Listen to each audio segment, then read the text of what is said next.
All right.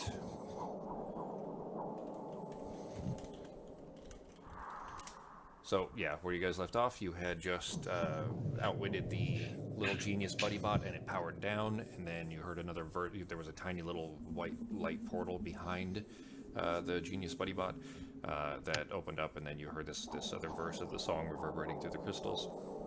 And then that portal also, that portal behind the buddy bot disappears. The song ends similar to the previous verse. About a half second later, Oliver pipes in over the stones. He says, "You did it. He shut down. That should buy us some more time. So I'm gonna fire up the thrusters again. Hang on." And somewhere far below you, you hear a dull hum vibrate throughout the lab's framing. That's good. He says, "We should have another 51 minutes left now. I can open the bulkhead door from here, so hurry." The sliding bulkhead door that was barring the next passage opens freely. It's right there in front of you guys on the map. Let me go ahead and reveal it for you.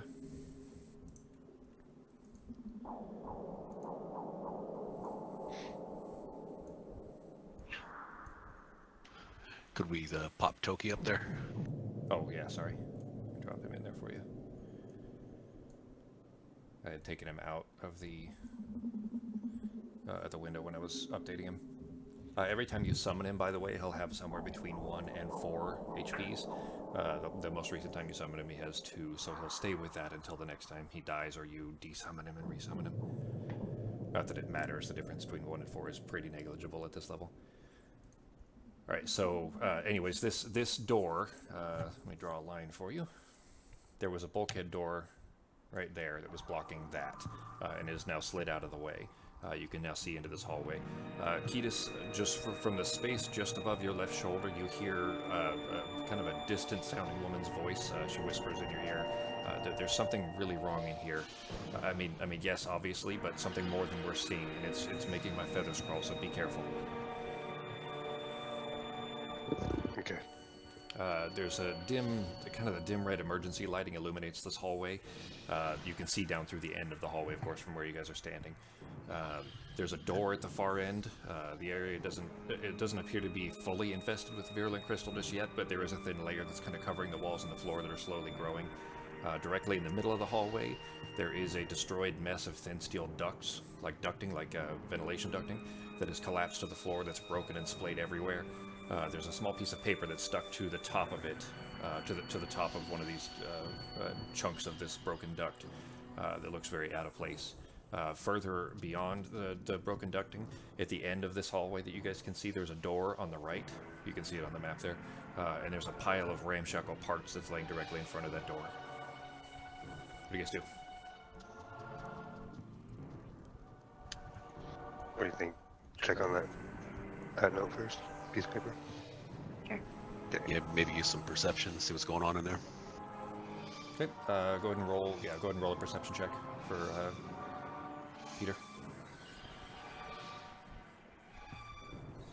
I mean, you look through the hallway and that's about what you saw. There's nothing else that seems to stand out too much. That pile at the end, there's a dim light coming from that pile that's kind of illuminating the wall above it. From that pile that's in front of the door in the back there. The ducting, you can see that, yeah, there does look to be there's some writing on the note that's, or the piece of paper that's on the ducting. Gonna go grab the note.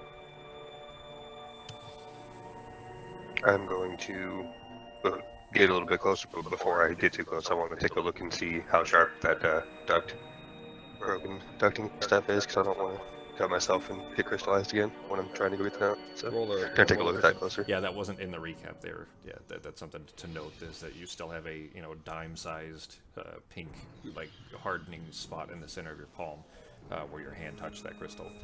Go ahead and roll a perception for the roll investigation, actually, for the looking at the ducting. Okay. All right. You guys can hear the music, okay? Yeah. Mm-hmm. All right. It's definitely very sharp. I mean, it's been ripped to shreds. Basically, it looks like and you can see this when you look up at the ceiling where they were. These ducts ran along the ceiling, and just for ventilation probably.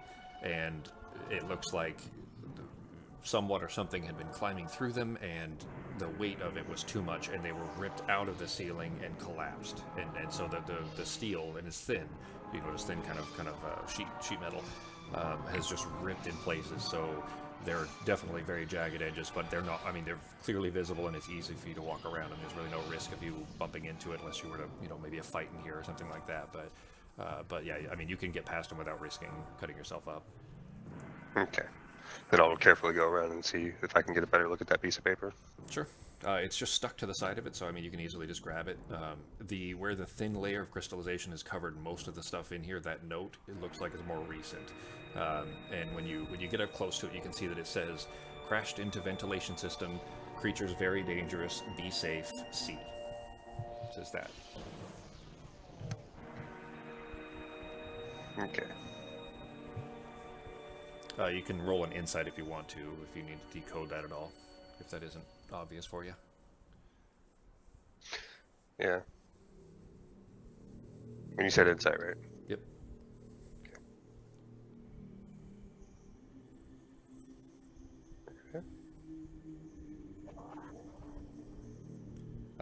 You've never seen her handwriting before, but you know Carrie's name is spelled with a C, and you know that she's in here with some others, with the other coursers that are here to retrieve Oliver. You kind of intuited that this is just a note that she left behind for you guys. So remember when you guys were approaching the lab, her and her two team members, Sophie and Andre, were approaching the lab in a lifeboat kind of a thing, basically, but it got knocked off course and they crash landed into the lab somewhere else. And it sounds like they went in through the ventilation system, but it broke, and they've moved on. So they probably heard you through the walls, knew where you were, left a note so that you guys would know that they're in here safely. So what are you guys doing? I say we run in. Yeah. Okay, so yeah, you can go and move your tokens into the hallway there if you want. The ducting is basically where that 3 is, that upside down 3. That's where the ducting is, but like I said, you guys can move past it safely. There is, let me put a circle on here for you. The pile is about there. Whoops, one more to the left. The pile is about there. There's a little bit of light coming up off of it that is illuminating the wall, and basically close to it. The light is like pointing up, if that makes sense. You kind of can't get much detail until you get closer of that, but you do see that the hallway continues up around that corner. I'll go ahead and demask part of that for you. Can I send Toki out to do some sight so I can see through his eyes? Sure. So you guys, you look over and see Peter kind of stand still for a second. He's got both hands just held out in front of him just to steady himself, and his eyes go blank, and the cat goes walking off a little bit. As Toki gets closer, go ahead and roll a perception. I think it does. It uses your perception because it's your mental skills that are taking over for Toki in the meantime. So roll a perception on Peter. Not with that roll. So, by the way, how that works, Sako, is even if your modifiers are great, doesn't matter what your modifiers are. If you roll a 1, it's always a failure, period. And saves and other things don't always count that way. But in general, if you roll a natural 1, the modifiers don't matter. The same way that if you roll a natural 20, even if your basically, so say something, the AC of something was like 30, and you rolled a natural 20 and your modifier was only like a 2, your total is a 22, it would still hit because it's a crit. Does that make sense?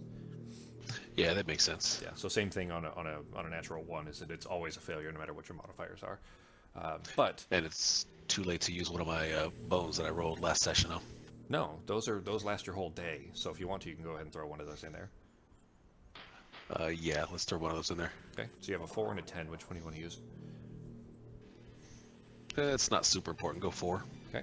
All right. So 4 plus 11, your total is 15 then, and that makes it not a natural 1. I'm not sure if that should be. I will say, well, definitely allow it for this time. I'm not sure if that should be allowed to replace a natural 1. So I'll put that on the books to check. Oh, I forgot to bring in my notes. for next time, just because that's, you could avoid all natural ones, because even if it was a 2, it'd still be better than a 1, you know what I mean? So we'll keep that in mind for next time. I'll look it up. There we go.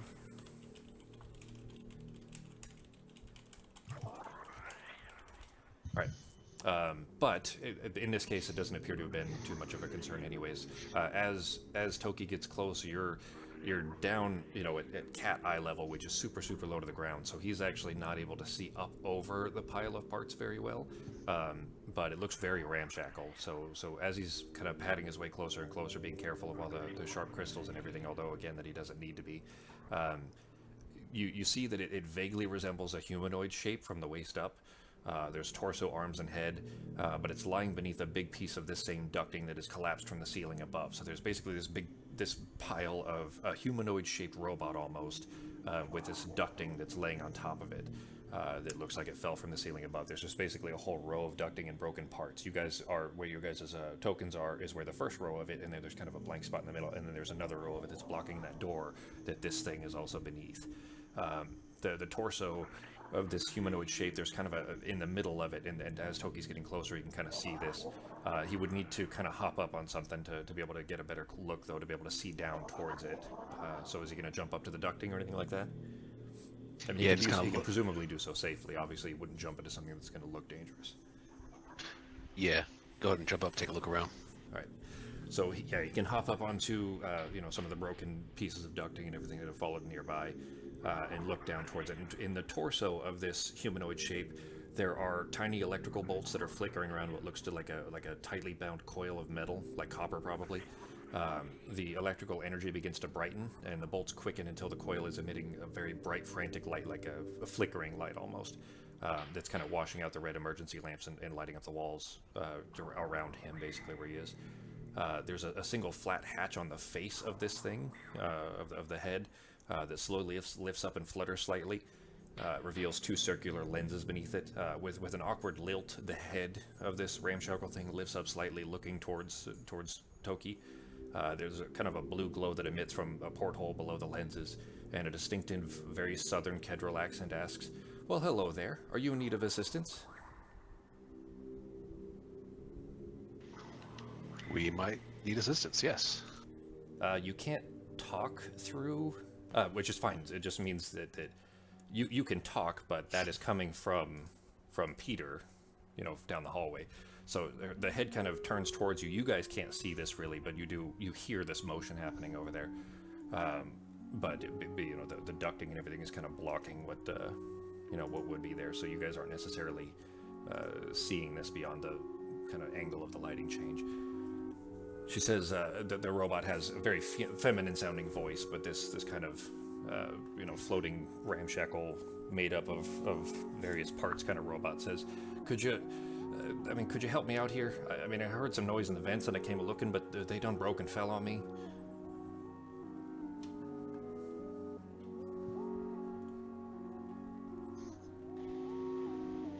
I guess let's carefully give him a hand. Yeah, why not? Okay. Okay. So yeah, you guys can make your way over there safely. It's not a risk of cutting yourself or anything like that. But yeah, you guys can walk over there and help. Go ahead and roll a strength check on whoever's helping. You know what? Roll it as sleight of hand actually, because it's not heavy as much as it's something you want to be careful not to, scratch yourself on. I'll give it a try. Just Am I roll able one. to? What's that? Am I able to move and pull out of Toki's brain? Yeah, you can do that at will, as long as you're not in. It's an action to do it, but as long as you're not in initiative order, meaning not in combat, essentially, then yeah, you can do that as you choose. Both those rolls are fine though. Ketis, you don't really have any trouble at all. You kind of just grab a chunk of it. And you're still wearing. Oh no, you're not. Never mind. Yeah, I was gonna say you're wearing gloves, but you're not. But you kind of lift up the chunks of it and kind of toss it off to the side where it'll be out of the way. Oh, you guys can see down the rest of this hallway now too, by the way. And you see that it kind of curves around the corner up there as well. You can see a big chunk of something very large and very crystallized up at the end of that hallway. It's not moving, so it doesn't appear to be a threat or anything to you at the moment, at least. But the hallway does continue. There's another door right here. And you notice, actually, now that you're standing here, the door that this little broken ramshackle robot is in front of, there is a sign on right above it, like a plaque on that wall, that says... Where did it go?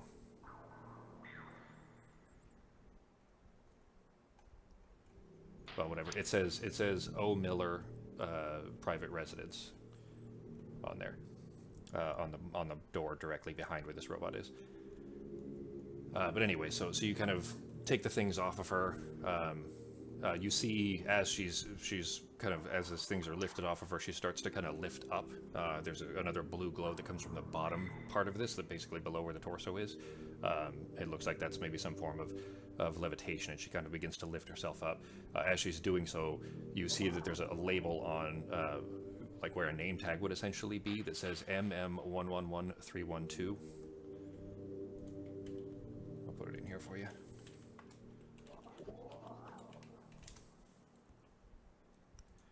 But after the ducting is pushed off, that thin blue light kind of emits from the flat steel plate at the bottom of the torso. She kind of floats up to about eye level with Nivara, just levitating in midair. The dual lenses on the face kind of point directly at Nivara's shoulder, where she was scraped in the fight with the Karka. She says, "Oh, hon, you're hurt. Let me fix that up for you." You later?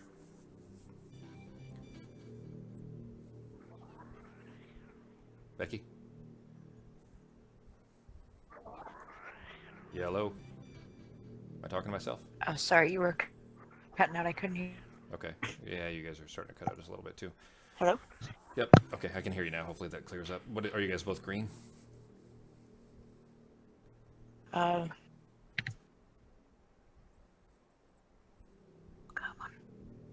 on. Well, mine's blank, so... Blank? Oh, no, it's red. Yeah, it was lagging so much it took a while for the thing to pop up. Okay. Ben, what's yours?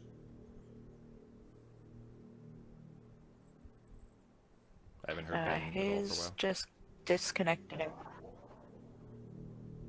Wonderful. It's reconnecting. It kicked him out. Okay. Discord, okay, I heard that. Fantasy Grabs is still fine. Say something, G? Yeah. Okay, alright, it's still a little bit laggy. Is it back to green for you yet?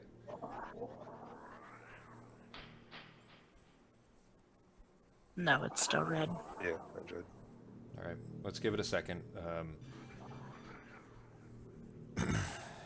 As long as this clears in a minute, we'll just continue on. We may cut it short at some point if it's gonna continue, if it acts up again, basically. And then I can roll this into the next session as needed.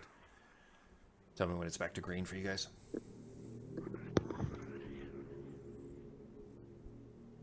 Well, it was for a second. Now it's red again.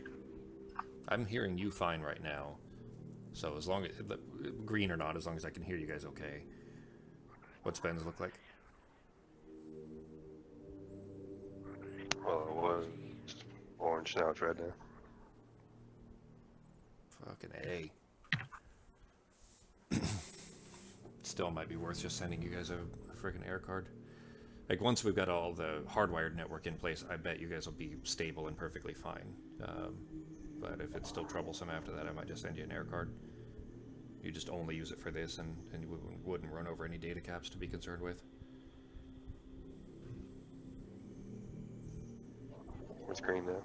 Okay. Becky, your screen? No, it's orange. No, it's red. Well, I'm hearing both of you okay. Are you hearing me okay? Yeah.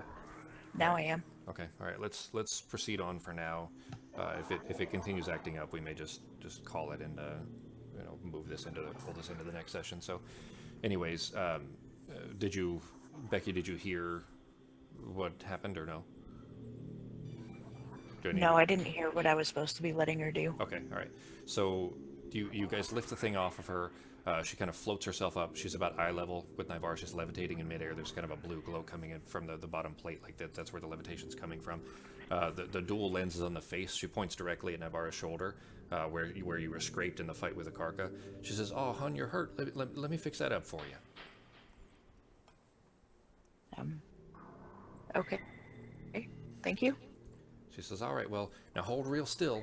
And she doesn't. She points an arm at you, and you see that this arm doesn't have a hand on it. There's just a hole. The other one does have a hand, but both of these arms are like made out of different colors, different styles of metal. They're fastened together with different. Some are screws, some are bolts, some are they look like they're just held together with some, like bad welding jobs. Very ramshackle together. But this one arm that she kind of holds out towards you looks like the end of like a hairdryer almost, like it's a heat gun. But she kind of holds it out. You do feel a very warming, a high heat. I mean, it's not burning, but a very high heat against that shoulder where that scrape was. Roll 2d10.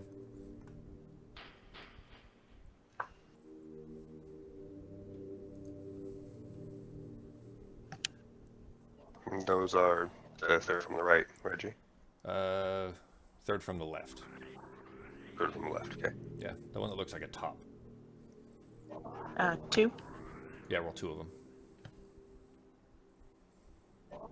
16. All right, so you'll have 11 temporary HPs. It heals you, and then you have you feel invigorated almost from this. So you had 5 HPs of wounds, so you have a small HP buffer as well. She says, "Now, I mean, I can't do that every time, so you guys, you want to be careful in here because things are looking real dangerous right now. But now that this thing is up and not covered by broken ducting, you see she looks like she was really just scrumbling together all kinds of various parts. Like I said, the arms don't match, the fasteners are all different. And regardless, she has a certain charm to her. She says, 'I'm Faith. I'm Oliver's assistant. I mean, well, I'm not much good at it, but I do my best.' She says, 'So, I mean, it's real nice to meet you, but what are y'all doing here?' We're actually looking for Oliver. So She says, 'Well, I mean, Oliver's down below, but y'all can't get down there. It's been crystallized. And I've seen what happens when you touch that crystal. You get turned to crystal yourself, so it's pretty unsafe to be going around.'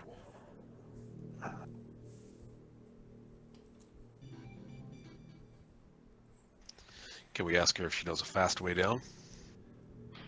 I mean, we can go down well, I don't know. I mean, normally it would just be the elevator, but I think it's stuck.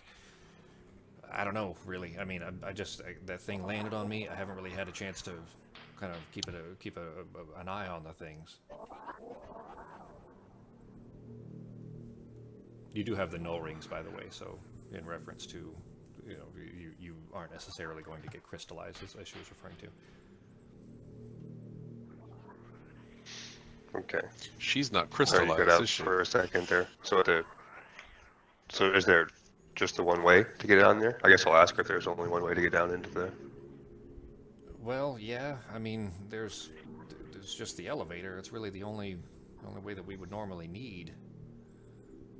I mean, we should probably, get him and then get the heck out of here, don't you think? I mean, it seems like this place is going to go down anyway.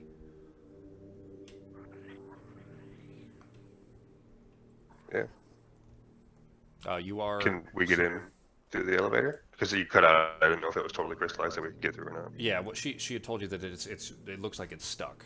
It sounds like she was trying it. Like she tried to use the elevator and it was stuck. That it's been crystallized. And the elevator, when she says that, she's looking down the hallway back to where you guys were. In fact, the first room you guys came into, the dock has a door to the elevator, and then there's another door to the elevator right here. So there's basically, so you guys, let me point arrows for you. There's a door there, and I'm gonna go ahead and remove this, the circle for her. She's still there. I'm just removing the circle where she was. And then there's a door here. And then there's a door to the elevator that she was referring to there. But that door is just completely frozen over. Basically, the hallway you guys are in is relatively thin as far as the crystallization, except the closer you get back here, in fact, I'll drop another circle back here, right there is a very large creature of some kind that is fully crystallized, that is smashed into that door. There was a door that led into the into the docking bay, the void area, or the what's the word I'm thinking of, airlock area that you guys came into. And remember how that door was bowed in and you couldn't come through it? Mm-hmm. Well, the other side of that now, you can see it from here. You can't quite, from this distance, you're not quite making out what it is, but there's a creature that's not moving, that is covered in crystals, that has slammed its head through that door and broken the door open, but not enough to get through it. And basically, the closer that creature, the more dense the crystal is, and the crystal's covering everything in that hallway, very densely, including that door to the left, which would lead to the elevator.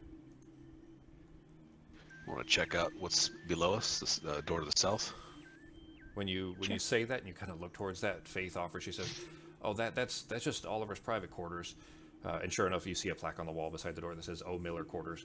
And then you hear Oliver's whiny drone over the stones. He says, "Hey, excuse me, can you not do that? Would you mind not going in my room? There's private stuff in there."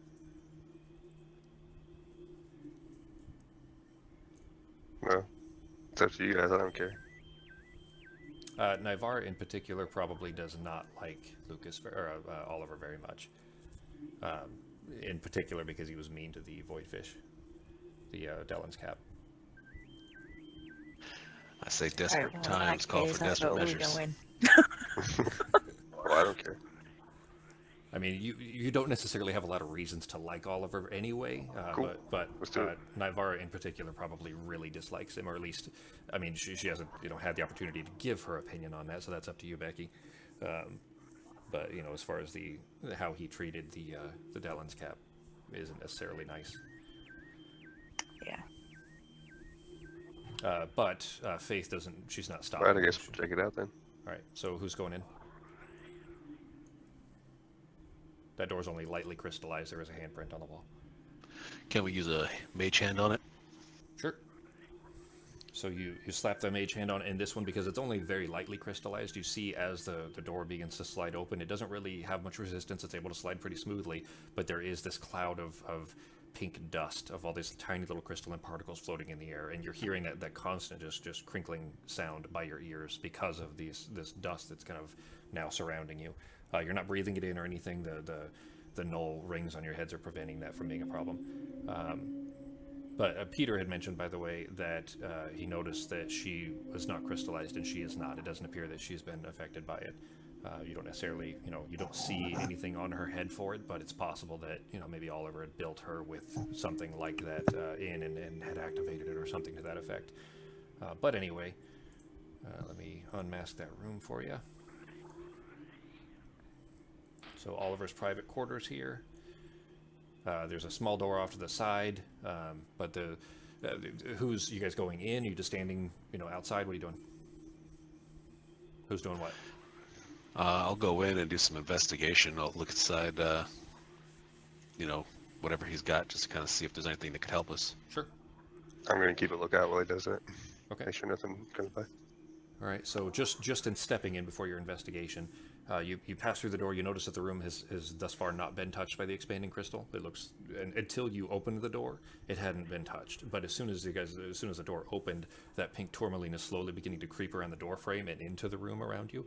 It takes a while. I mean, every second you can see it move. It just doesn't move super fast. Apparently, based on the, go ahead and roll insight on Ketis. But the pink tourmaline is kind of slowly filling this room here. The room itself is filthy. There's dirty dishes everywhere. There's paper strewn about. You can barely see the floor under all the mess. There's books everywhere. The bed's not made. The fallen books are all over the place. Like maybe they were stacked in here. They might have been stacked neatly before the lab was jettisoned and off the surface of the moon, which kind of shook them all. Now they're just ramshackle over the floor. But basically, the place was a mess anyways. There's a long desk in the back of the room with a lamp on it, which looks to be the only light source in here. With that insight roll, looking down the hallway there, as you're kind of keeping watch anyways, and you're looking down, making sure that crystallized creature is not moving.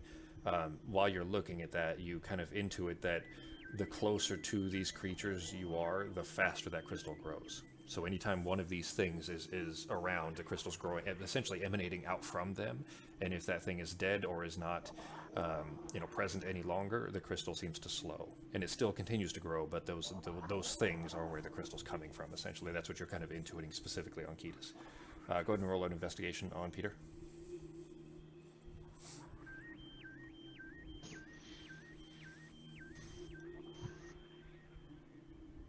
Okay. Yeah, that's plenty. All right. On top of the desk, that long desk in the corner, you see that there is a magnifying glass with a bunch of small piles of broken pieces of gemstones all over the place. There's a tiny pile of little chips and chunks of amethyst, small diamond pieces, slivers of emeralds and sapphires and slivers of pearls and rubies. They all look like they've been broken off of bigger chunks, and they're all kind of in their own little separate piles.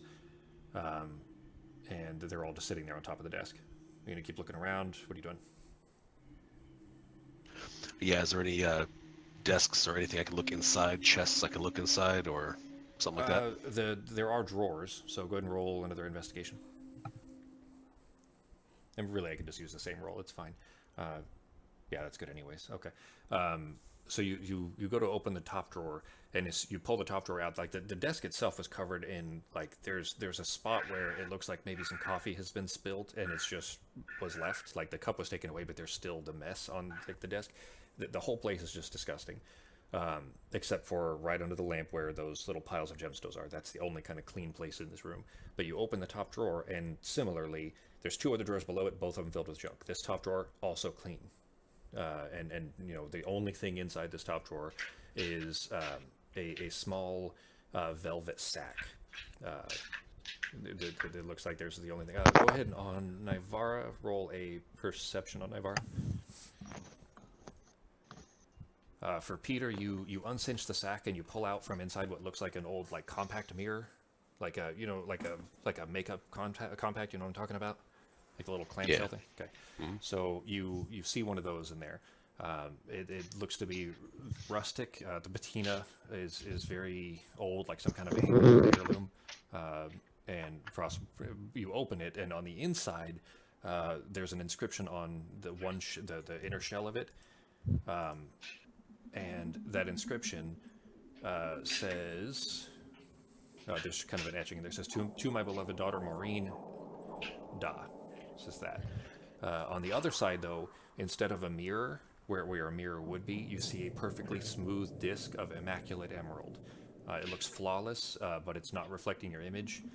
But as you look into it, you start to see things in there.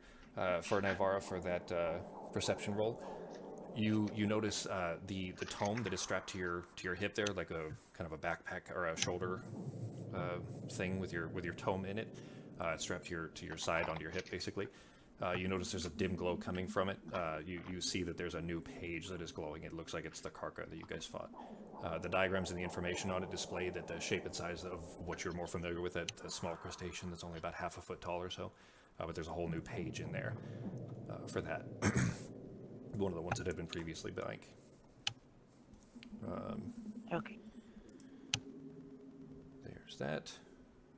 But for Peter, as you're looking at this open compact, you're now looking at this kind of perfectly smooth, perfectly formed emerald disc that's inside of this compact. And you start to see some moving figures inside of the disc. They start to take form. You can see clear as day into this scene. First, you see two boys that are sitting on a pretty comfortable looking sofa. There's a smiling black lab that's gray around the muzzle and the eyes that's splayed out between them. They're looking at this flashing illuminated box on the other side of the room. And then suddenly the image changes and you're looking at an older woman who's sitting in a driver's seat of some sort of a horseless carriage, similar to that cart that Kitas and Navarra were rode in for Lindy. Obviously Peter wasn't there for that, but you did hear about it. But like a horseless carriage, a car, and she's listening to the smoothest jazz in a line of other vehicles that are in front of a building with the sign with a big burger on top of it. And then the whole image shifts again, and you see another one. You see a young woman who's curled up in like a bay window nook in a dark house. She's watching a heavy snowstorm outside. She's drinking tea, and it looks like she's tinkering with some sort of handheld device with these two glowing panels on it. She's pressing small buttons as things happen on the panel screens. You see another image. These just keep shifting through these. This next one, you see a CD bar where a three-piece rock band is playing to a small crowd. There's only a handful of people in the crowd, but every single one of them seem to be singing along with every word of the song. Something about a house in New Orleans called the Rising Sun. And then another image of an old man who's asleep. He's wearing what appear to be like earmuffs, and he's in a large tubular room with these rows of mostly full seats, and there's a loud whirring noise. There's a bundled up woman hiking up a steep hill. Behind her you see a brightly lit skyline with its towering, with this massive harbor full of boats, and the buildings in the skyline are taller than any that you've ever seen before. Every 10 seconds or so, your perspective begins to shift through these, just scene after scene after scene, just through these kind of impossible worlds, these things that you don't recognize. But through them all, though, you feel this deep, almost painful heartache, like this ache is becoming more and more overwhelming with each scene, so you just can't stand it any longer, and you just snap the compact shut. What do you do? All right. So I got the satchel and I got the compact in my hand, right? Yep. All right. We got to science this. This is kind of weird, plus the engraving. We might find that person. Can I put the compact back in the satchel? And are those gems safe to touch? That's not part of the pink stuff, right? So this whole room had not been crystallized or touched at all. So the airlock that you walked through... Oh, by the way, so I don't know that I described those very thoroughly. Anytime you guys walk through an airlock, which you aren't in every single room, but anytime you do, do you know what a light curtain is? Are you guys familiar with a light curtain? No. So, I don't think so. think of it like walking through a waterfall, but instead of water, it's a thin sheet of light. And in this case, it may not even always be visible, but basically it's just a thin sheet of energy, essentially, that is keeping one thing in and one thing out, essentially. So like the airlock things, when you guys passed into the lab from the outside, there wasn't a door that you walked through. It was just a curtain of energy, essentially, you just walked through. It doesn't impede you coming in and out, but it does keep the vacuum of space out and the atmosphere in, if that makes sense. The airlock that you passed through for this room was similarly keeping out the tourmaline until you came in, and when you broke that kind of membrane of walking through it, that's when the tourmaline was able to get into this room. So it is slowly expanding around the room, but it did not touch the compact, and it has not touched the desk yet. So you can grab all the little chunks of gemstones and everything.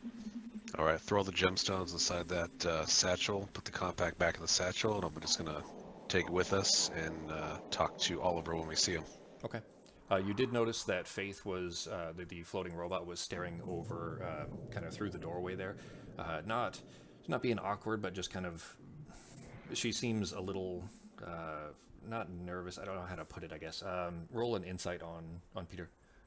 As you're kind of looking out and getting ready to exit the room, you see her kind of staring at you.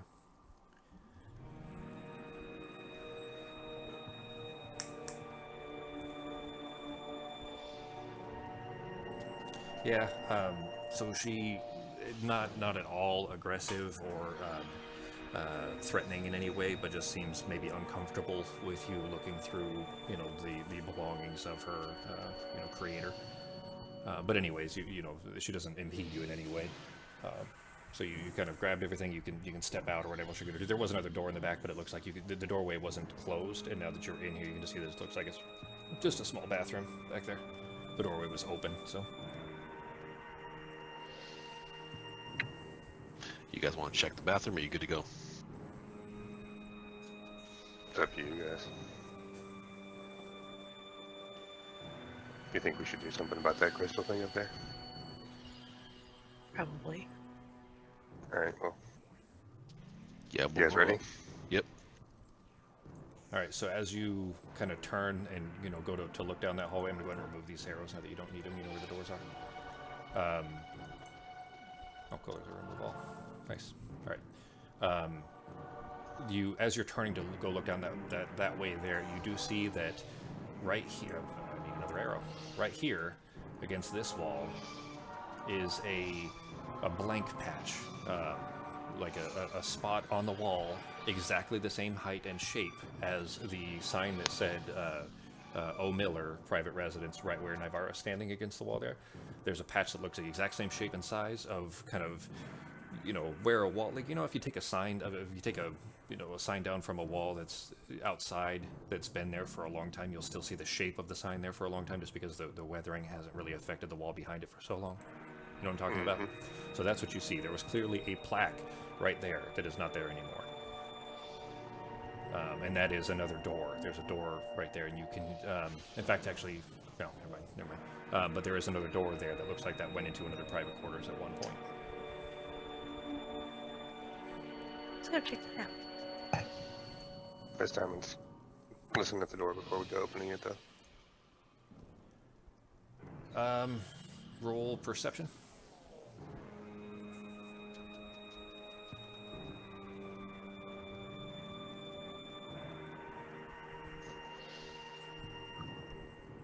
You don't hear anything at all.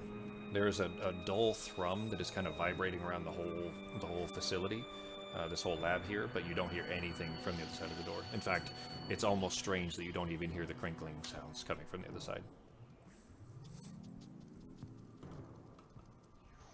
Well, alright. Will the door open if I try to open it? I'm gonna give you a chance to take that back real quick because just remember that's how you got the crystal in your hand in the first place. I can use my magic hand, my mage hand. Yeah, you can mage hand it. You could at a distance maybe poke it with a stick. Anything at all that isn't touch it, because you know the closer, like you guys are getting further and further down this hallway, it's getting more and more dense. So the crystalline covering everything. You wouldn't necessarily want to touch something like that. I mean, only because you're close to that thing. Like where you were, you know, moving the ducts, it was so thin that you're not really, you can kind of move it away. But there's definitely crystalline, you know, sharp crystals covering this one. But yeah, you can slap it with the mage hand.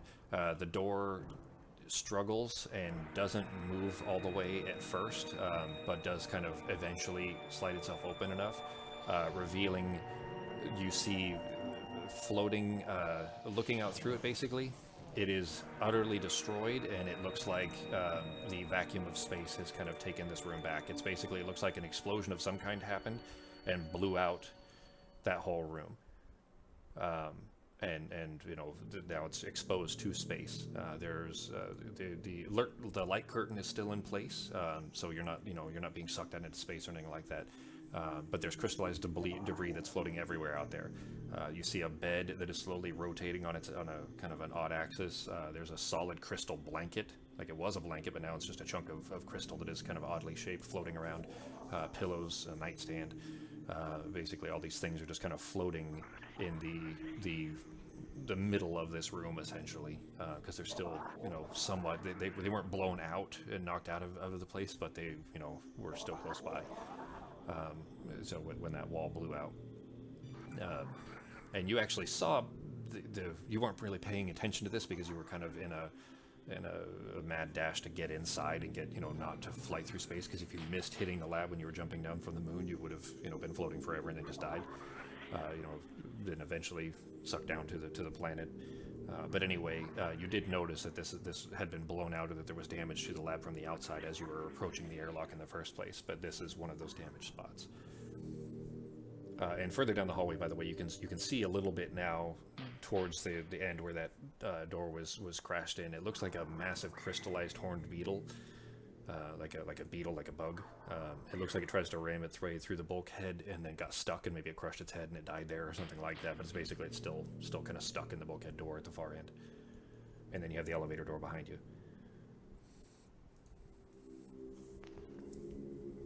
All right, what do you think? I probably still got to do something with that bug, though, right? Well, I mean, it's not moving. It's just it's dead. I mean, you can tell from here. It's I guess we couldn't really move it, though. Yeah, there's no way you're going to be able to move it. It's way too big. It's the size of like a buffalo. That tried to crush through the door and got stuck and died. Yeah. All right.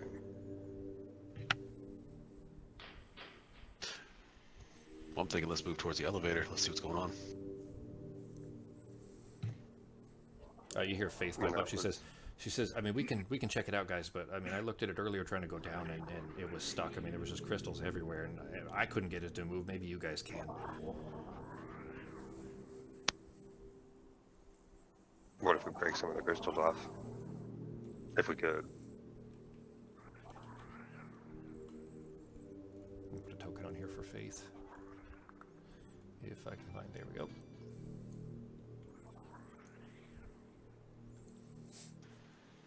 So that door, the door to this elevator shaft is actually open a little ways, and you can see into it, and you're seeing the inside of a crystallized elevator shaft, not an elevator cab.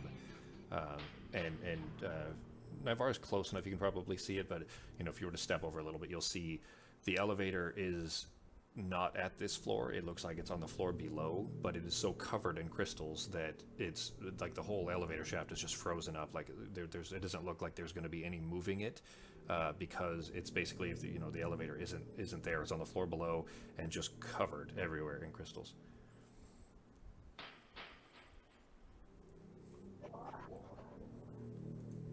Are we able to open the shaft and look inside and go inside? Yeah, I mean, the door is open enough that you could step into it. I mean, you would be just standing on crystals that are on top of the elevator, presumably. But yeah, I mean, you could. But it is so dense back here, by the way, that everything you're like, you have to be very careful with every single step because the shards are just everywhere and they're not a smooth surface anymore. So you're stepping on the sides of one crystal or stepping on the. Remember, they're not spikes. So crystals have, smooth surfaces too all over them. So you're kind of having to step on the larger ones on this flat surface that just happens to be almost level, and then over to the next one that happens to be closest to level, and so on and so forth. But it's just crystals growing on top of crystals on top of crystals, so they're fucking everywhere and very difficult terrain to move through. Without risking falling over and that kind of thing. Let's check on that beetle. Yeah, I guess so. Roll an investigation. In fact, all three of you roll one. Okay. If you're all looking at it anyway. Yeah, I was going to take a look at it too.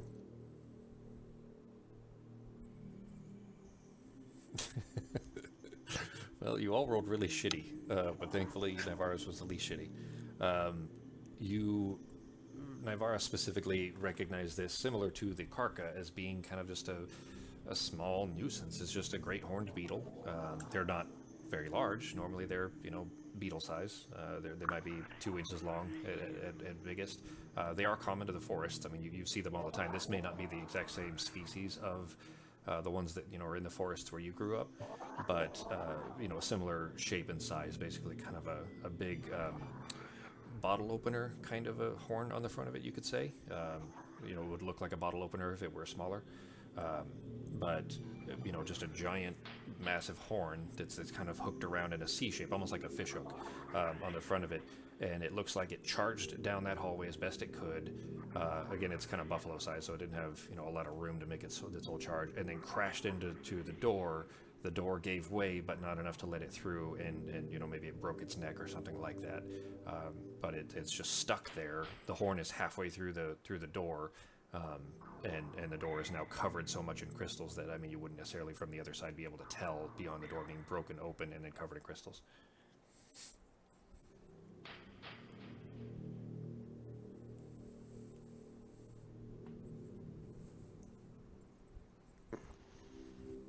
What do you think? Well, I want to poke it with my staff.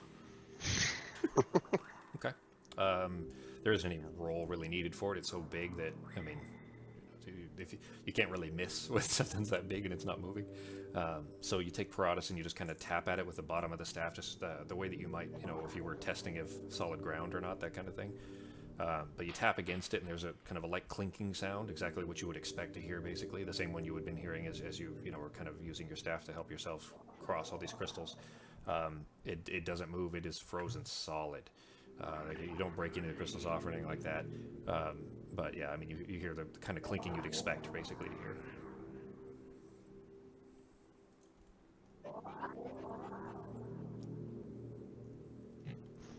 The crystals in the shaft, are they just as dense? Can we start bashing away at it with our weapons? yeah, does it do anything if we hit them? I'm sure my sword wouldn't do much, but They look a similar density, yes. There may be, based on how there's all right. So if you're staring at the beetle, it is surrounded in very thick, dense crystals, and then there is kind of a slow, gradual thinning out. Not much, but just a little bit. By the time you get towards the middle, between the let me reveal the elevator. Between the elevator and where the beetle is. But when you get back to the elevator again, it gets dense again. So you kind of intuit based on, we'll just use Ketis' earlier roll, the insight against the beetle being there in the first place. You are putting together that sense. It seems like the density increases around these things that have been turned crystallized like this. There may be another source of that crystallization inside the elevator that it has grown up from. in the elevator, you said is one floor below us, right? Yep. You're looking into an open elevator shaft, and the elevator itself is on the floor below. and you could step straight out into the elevator shaft because you have a floor of crystals that are the roof of the elevator below it. But the density, roll an intelligence check on, I guess, whoever would be, looking at these and trying to measure whether or not it'd be realistic to break through. All three of you if you want, just whoever would be kind of doing that math. I don't even know if I have a blunt weapon on me, so I probably wouldn't even be trying, so I know my sword's not gonna break any. You did notice that when you were slashing against the Karka's crystalline shell, it was sliding right off of it. That's what I figured, so I know my sword's not gonna do anything to him. Yeah. So. Navarra, you're trying to kind of focus on the situation and look at that, but you're kind of distracted still. That glow in the tome is just keep dragging your eyes away, and you keep looking back down and kind of just putting your hand on it, there at your hip, just kind of comforting yourself by holding that tome. You're not really getting much as far as the density of the crystals for that roll. In my inventory, I have a crowbar and a hammer. Could I attempt one of those to smash a crystal? Sure. Roll. Let's call it another sleight of hand, just for the kind of careful, dexterous nature would have to be. In the fight with the Karka, with a kind of swing after swing you were throwing at it, you realized that kind of mindless swings weren't going to do much good. You do manage to chip, and this takes a good, solid 35, 40 seconds of chip, trying to get a chunk of it away. You finally get, it takes a lot of effort, but you finally get a chunk of about probably 2 inches worth, 2 inches square, essentially, to break off. But just doing the math on it, looking at this thing, you do realize that you have, as much time as you guys have spent looking around in here, you have probably about 43 minutes, 44 minutes left, and it would not be feasible at that rate to be able to break through there. Yeah. Alright, I'm gonna check out that new page in my tome. Okay. It's basically that. I mean, you kind of cursorily looked over it when you first noticed it glowing, but it's a Karka, but it's just the regular one. It's what you would find on a beach in a tropical area. You didn't spend a lot of time in these, of course, but I mean, it's something you're definitely very familiar. It's basically the same way you might find a sand crab on a beach. That's basically what you're seeing there. It's not a crystallized, it's not giant, it's only about 6 inches tall. They're a nuisance because they steal food and things like that, and annoy picnickers and that kind of thing, but they're not really much of a threat. They're kind of an interesting little creature, and in the right environments they can be fun to play with, but that's about it. But you do, same as always, and it seems to be growing more and more so as time goes by, you feel comfort when you're holding that book in your hands.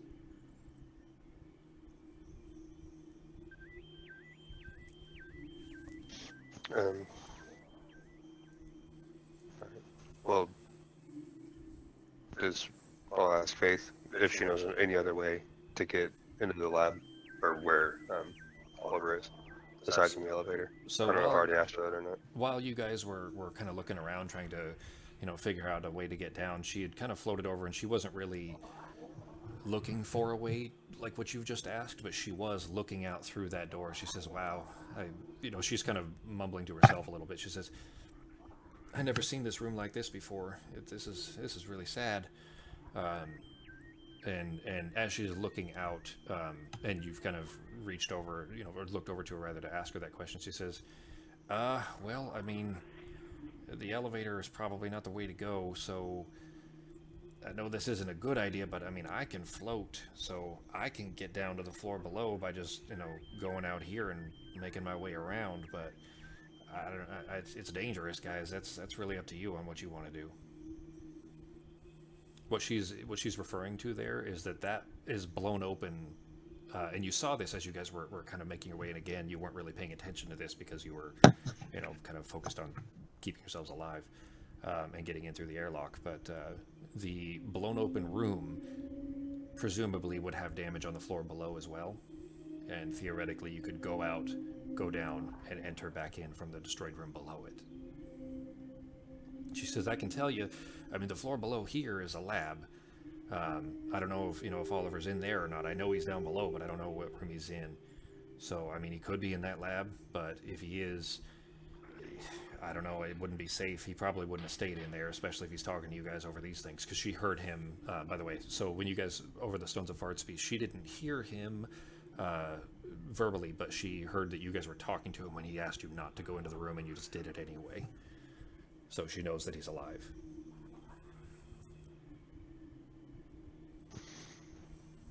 Give it a try if you want. And I don't know if you have any animal shapes left, but you could just fly yourself down there if you wanted to. Yeah, I think I've Or- only got one left.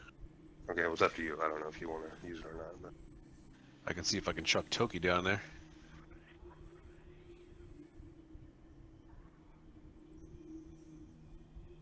Now remember, you guys, you're only, well, by this point it's sunk down a little ways. You're probably about 25 feet or so off the surface of the moon.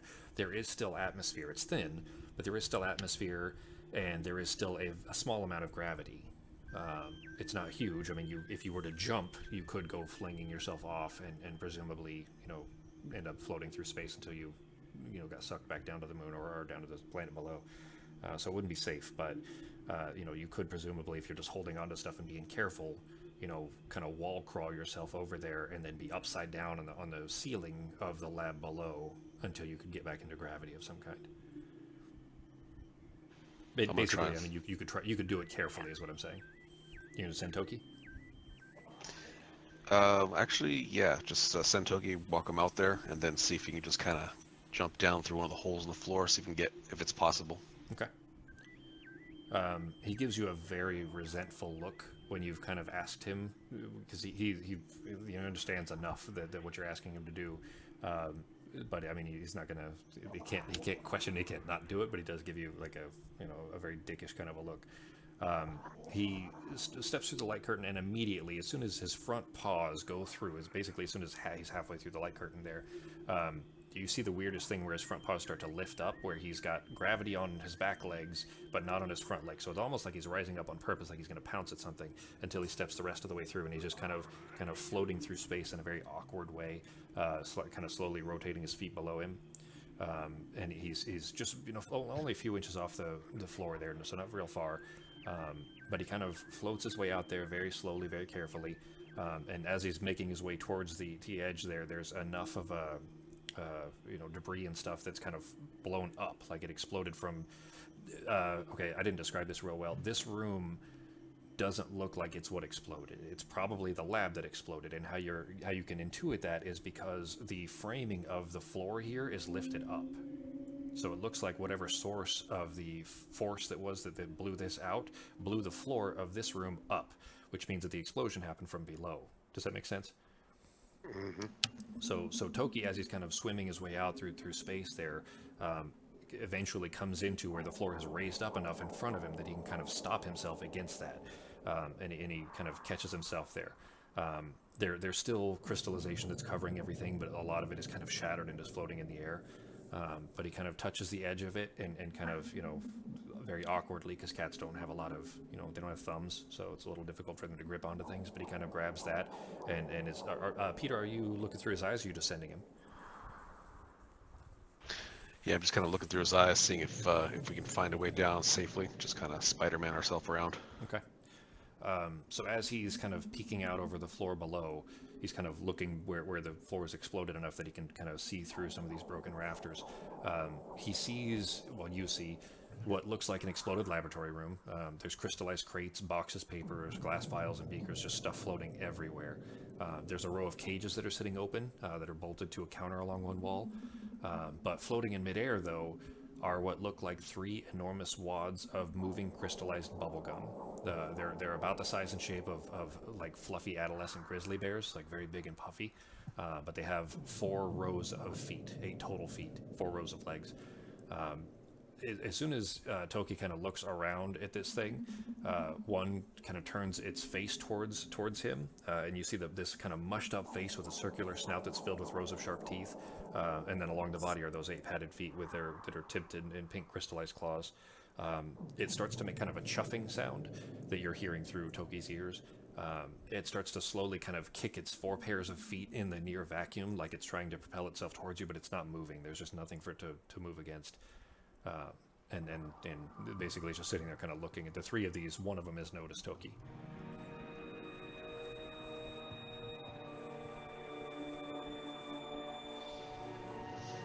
What do you think, guys? Well, I'm guessing we're gonna have to get rid of those guys. Yep. Get rid of the crystals. Almost. Run on down. Yep. Yeah. Okay. All right, so you call Toki back and make your way down there. Yep. We're all gonna go down and see what's up. All right, this is about what they look like. They are tardigrades, if you know what a tardigrade is. That is, it looks super pixelated. It's actually because I tried to make it look crystally, and I'm not very good at Photoshop. So, do you know what a tardigrade is? Yep. We're dead. You can't kill them. Yeah, they are they're called unkillable water bears. So Peter saw this. Did he tell Kitas and Navarra? Because I mean, Peter saw it through Toki's eyes. They don't know about it. Yeah, I'm filling them in on everything and then kind of gathering the troops up. So we're gonna go down. Okay. As you're describing it to what you're seeing to Kitas and Navarra, and you are familiar with tardigrades, so you're going to tell them that that's what these are. You hear Oliver pipe up over the stones. He says, "My tardigrades, they're little guys. What do you mean? You guys afraid of some little guys? They're normally microscopic. You can't normally see them at all." I was gonna say I don't think these ones are little. Yeah, they're not so little anymore. Yeah. He says, "Oh, geez. Well, I mean, I'm just outside of that door, so I mean, whatever you can do to get past them. I mean, look, I gotta say I'm a little attached to them. I've had them forever. They live forever and they just don't die. But I mean, get them out of there and get me, help me. I need rescue." So he doesn't chuckle. I did. But just get rid of them. Kill them if you have to. Like, I don't know. I mean, I know that they can't really be killed, but do what you gotta do. So you guys go ahead. I mean, roll. We'll call it an acrobatics check for the three of you, one each.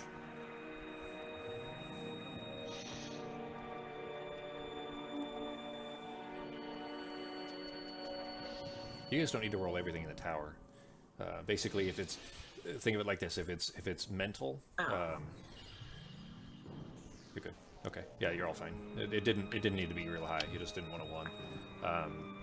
So you guys all kind of carefully make your way out. The same way that you saw Toki start to float, you were prepared for that. So you all kind of just put your hands toward the floor and kind of carefully, are touching things that don't look like they're having any sharp crystals on them, and crawling your way along the floor of this and holding on to it to keep yourself from lifting off.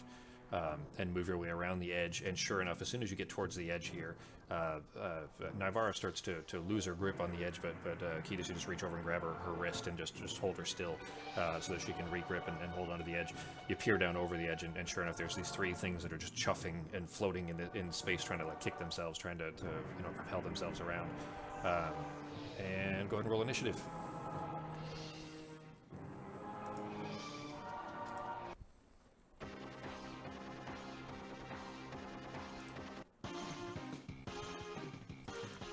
That's too loud. Alright, before we start, I'll get it back. For Peter... Jesus, that's way too loud. I know you guys can't hear the sounds, but I gotta fix that. Alright, Peter would have had initiative, or would have had advantage on initiative, remember? Because of Paratus. So, don't worry about that now, just re-roll your initiative, and because that was a 1, so unless it's another 1, it wouldn't matter. That's better.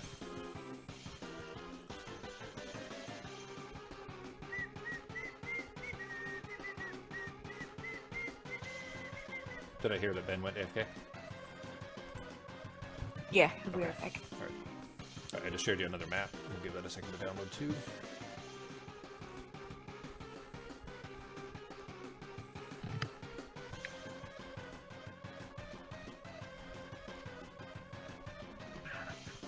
Need an initiative for Toki. Just roll a flat d20 on Peter. We'll use that for Toki's initiative roll. Alright.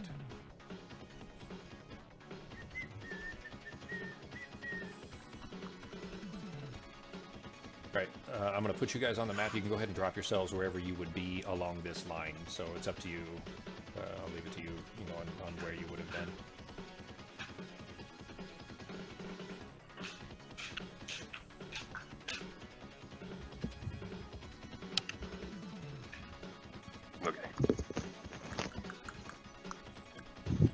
G, go ahead and move yourself wherever you would be along that line.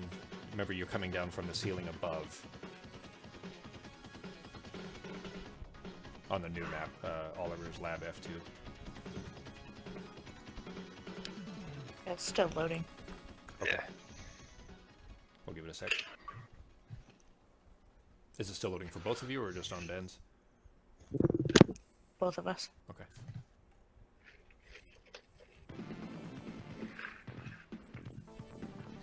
Can we see how big they are right now? Like actual physical size? Yeah, they look about the size of like an adolescent grizzly bear. Like they're similar shape and size. So, I mean, a really big dog, but very big and fluffy.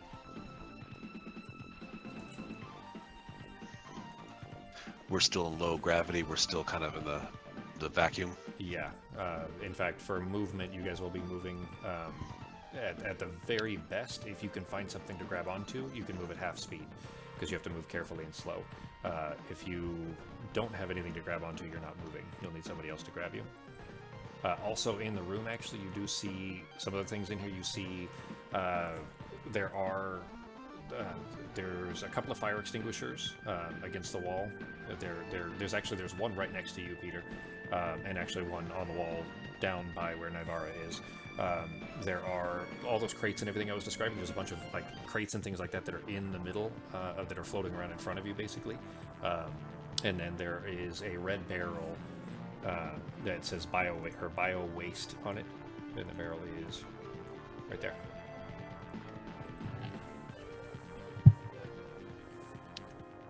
Well, here, I'll just make it a circle, actually, to make that easier.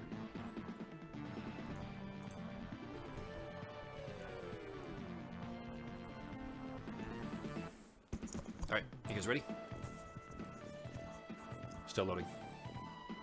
It's still loading. Jesus, the map But isn't there's that a- big. Huh? The circles and the icons are on mine, at least. Okay. Yeah, mine too. So- But you can see the icons for the tardigrades? No, actually, no, not those. I can see our party and Okay. the circle that you Okay. made. Peter's first Maybe anyways. push it. Well, it shows... I see them on here, so it should be downloading for them. Does it look like it's... You see the frame as Oliver's Lab F2, right? The title at the top of Yeah. it? Okay. But it's just all gray? Mhm. Yep. I'll go ahead and try. I'll share it to... I'll share it to Becky's first and see if that loads.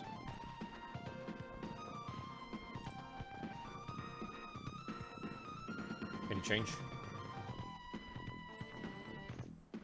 No. Alright, go ahead and close it, both of you. Peter, leave yours up. But both of you close the map. Okay, done. Alright. Yeah, I see that it's closed for... There we go. I just reshared it. Did it pop back up for you? The icons are still on there, but it's still all gray. There we go. That's it. Okay. It's downloading for you, G. Alright, then Becky should be downloading soon after. Alright, but Peter's first anyway, so go ahead. What are you doing, Peter? Mine's out. Alright, Yeah. good. You're both up now?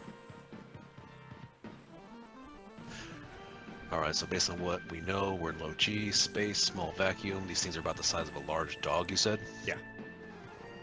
Large dog or small bear? Alright, and we only got about 15 feet movement, you said? Half movement? If you're grappling on, like, basically you guys are coming down from the ceiling, but if you grab onto things, or if you jump towards, like, a heavy crate that's in the middle of the place, and then throw the crate behind you, that would give you propulsion, that kind of stuff. Basically, you need to be holding onto something, or, you know, grabbing something and using that to propel you. And again, like I said, there's a fire extinguisher by you, and one down by Nivara. Am I able to grab the broken floor right there and just kind of fling myself to this area? Not that far. So you are, remember, you're coming down from the ceiling, so you getting to the floor is 10 feet of movement. So you could kick yourself off of the ceiling, you know, using your feet, literally kick yourself towards the floor, and then grab onto the floor, but that's going to take 10 feet of movement to get you there. And then you'd have 5 feet if you were to, you know, kind of move yourself one way or the other. Copy that. I'm going to do that, and if I could, kick myself down to here. Is that right? Okay, sure. Now that does put you in melee range of that thing. It does. Yeah. And I'm going to cast sleep on this this guy right here. Okay. So do you pull? how sleep works is it's one of the most complicated. Wait, you don't have sleep prepared. Oh yeah, you do. Yeah, never mind.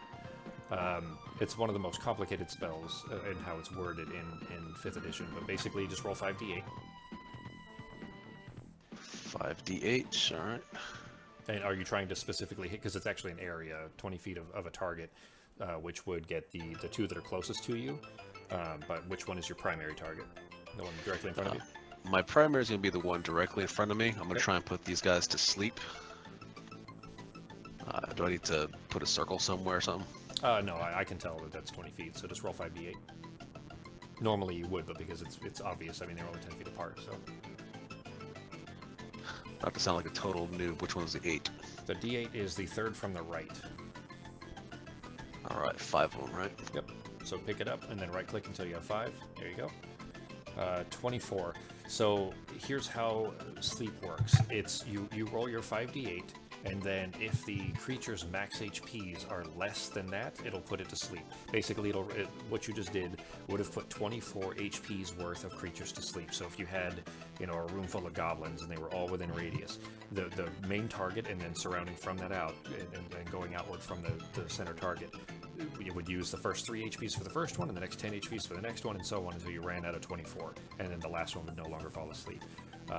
There's a separate mechanic that I'll be using for sleep in the future that I just don't have the rules for in front of me, that gives them disadvantage for grogginess and things like that.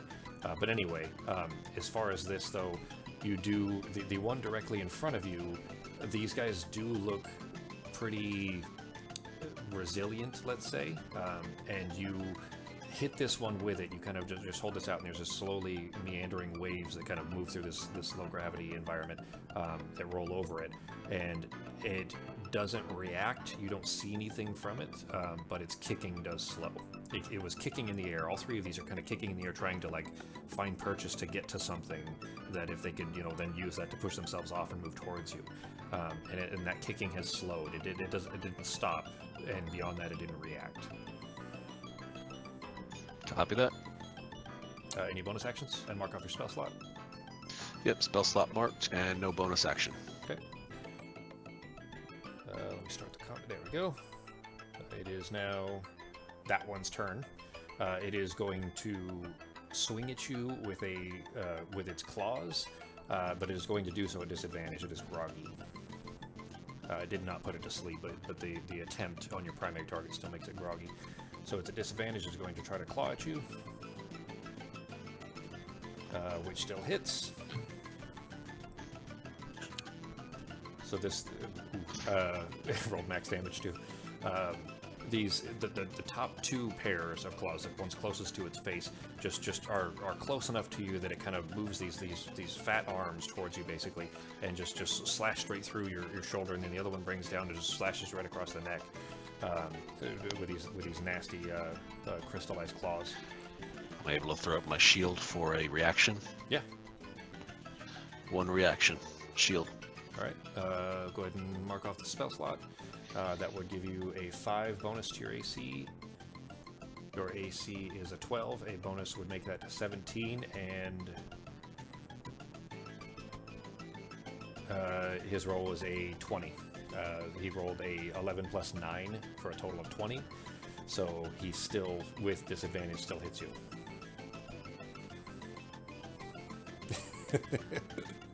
Sorry, dude. So shield. That's all right. Yeah. So shield is it's not an automatic get out of jail free card.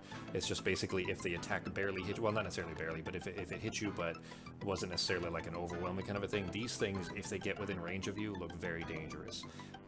But yeah, the shield you popped it up, but it was already too close, and just the slash and the slash were already kind of inside that bubble of the shield as you tried to bring it up around you. You're not dead or anything. It's just was still a nasty hit. All right, what's Toki doing? He is still he's you know what? When you came out, did you have him attached to you? Was he on your shoulder or anything like that? Because if he's attached to you, then I'll just say that he's with you. Otherwise, he'd still be on the ceiling. Yeah, he's still on the ceiling. We just kind of jumped down separate. Okay. So then it'll take him the 10 feet to jump down towards the floor, and then you can do with him as you will. Just gonna plop him right there. Okay, leave him where he is then. He's good. All right, Ketis' turn. Okay. First thing I'm going to do, put my shield up. Okay. You are on the ceiling still. So what are you doing with that? Alright. Is there anything I can hold on to move in just a little bit more? Well, yeah. So you can move yourself. You're still on the ceiling, so you can crawl along the ceiling if you want to. It's all broken, exploded framing and everything, but there's plenty to hold on to. Okay. Actually, yeah, I'll stop there. Okay. And I'm going to see if I can hit number 10 with the death now and get it away from Peter. Okay.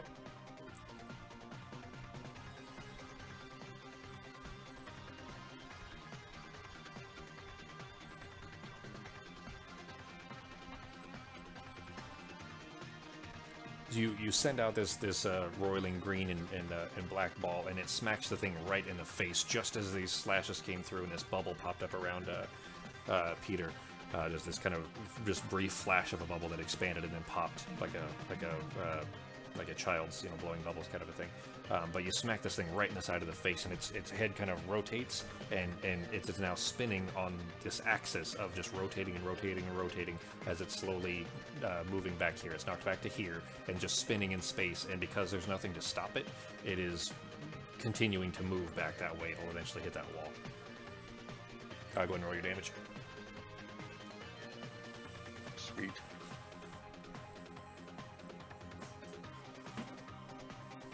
Okay. Bam.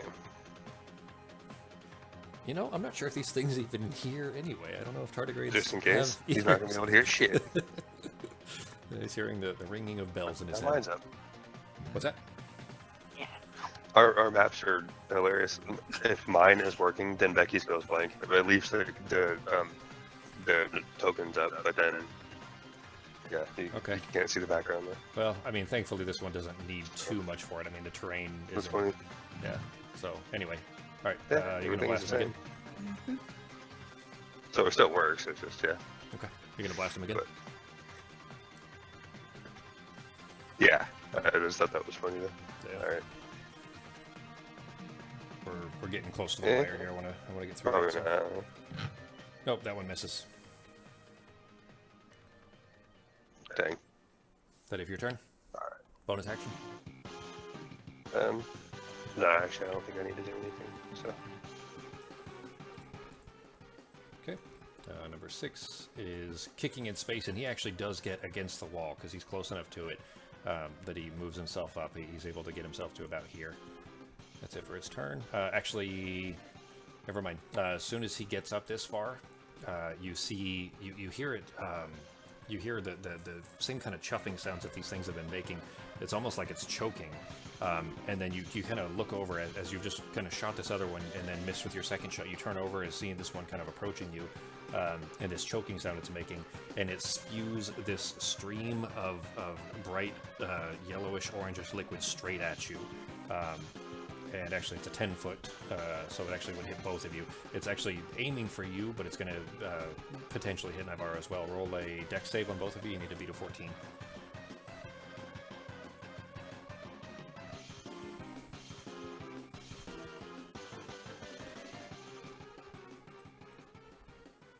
Ooh. nice. Yeah, that's good because that's a really dangerous hit. So you see this coming, and Ketis, you kind of throw your shield up in front of you, and it actually almost makes it worse because that spray almost ends up hitting Navarra. But she's still up on the ceiling, whereas you're down, kind of making your way across the. Well, you're still up there, but you're kind of making your way across, and she's not, directly in front of it. And she kind of just ducks and shrinks herself out of the way as this spray goes across, and you see where it hits the metal and the framing that's directly, that's you're surrounded by basically. There's this immediate sizzling as soon as it touches it. There's this caustic kind of burning and this small amount of smoke that comes up off of it. But it looks like it has missed. Navarro's turn.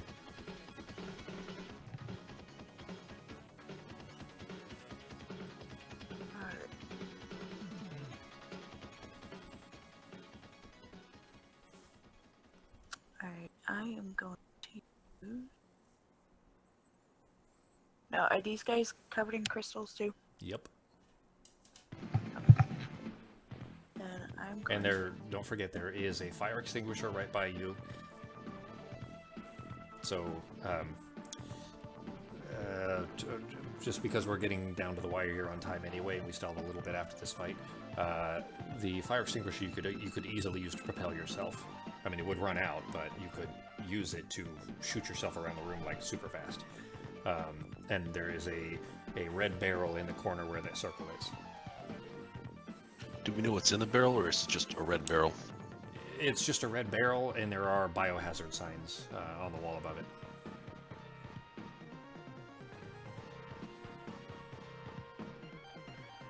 I'm guessing we're going to want to move before we do anything with that. Right, move back a little bit. Yeah, where are we gonna move though? I guess we can't really go too far, can we? Just up where Toki would be. Or maybe up in the corner where that guy is. I don't know. Well, where we do that? Can you put some small circles where the fire extinguishers are? Sure.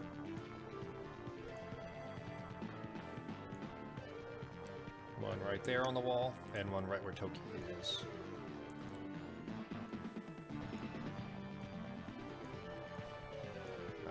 Well, okay, you can see. Yeah, that's probably too small. Let me remove that one.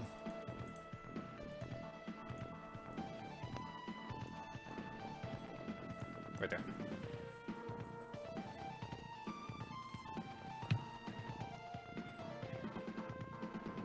Nivara could reach the fire extinguishers close to her. If you wanted to. Where would be like up there? Well, what do you think? Or, I don't know, I guess we could just try it and see. I think I'm gonna hit that one first. Alright, first, I'm gonna hit this one with blight. Okay.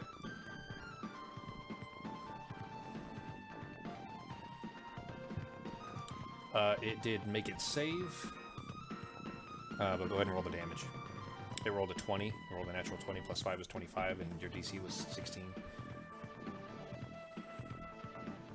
Oh. Which one was that? That was 6? Yeah, it was 6. You hold your hand out, and in this kind of lack of gravity here, the meandering kind of slow moving thing, if the other end of this, if the target of this, had the ability to move in natural gravity, would easily be able to walk out of it, just turn to the side and watch it pass by. But this kind of wave of kind of diseased vines almost of energy kind of snake out towards it, and roil up around it, kind of surround it with this disease, and it burns, and this thing that was chuffing and kind of vomited this acid spray towards you is surrounded by these things, and it's not kicking its legs anymore. That's as much as you can tell. Alright.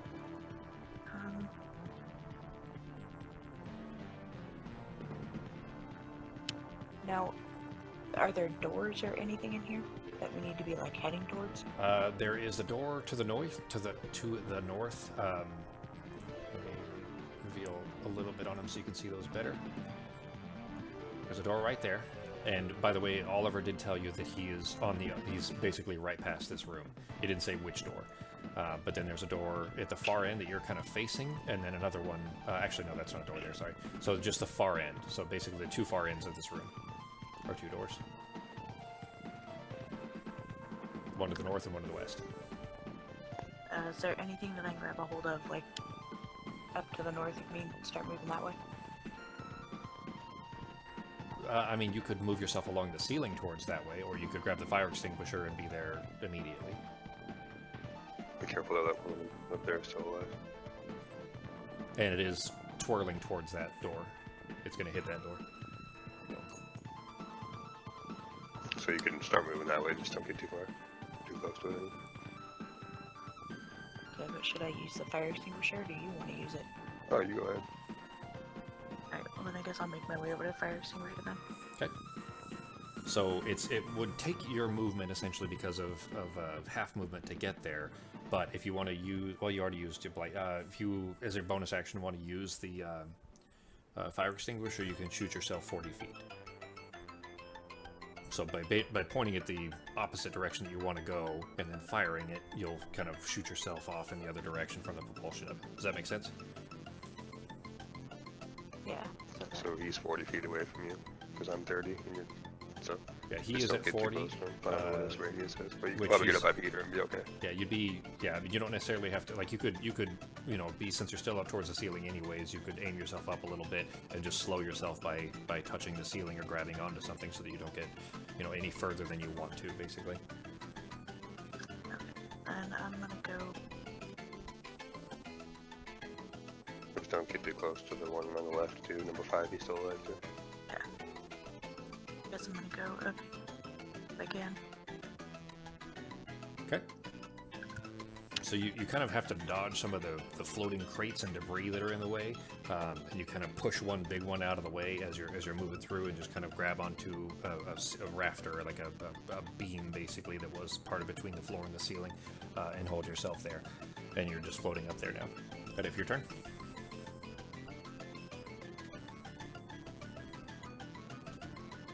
Okay, number 5 is still. He's actually here, not there.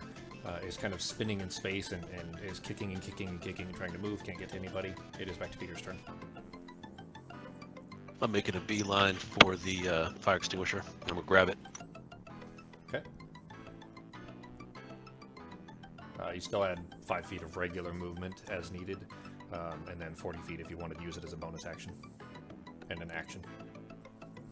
I'm just gonna move forward just a little bit. With your regular movement? Yeah, regular movement, holding the fire extinguisher in my hand. I'm Okay. just gonna move back to here. Okay. What are you doing with your action?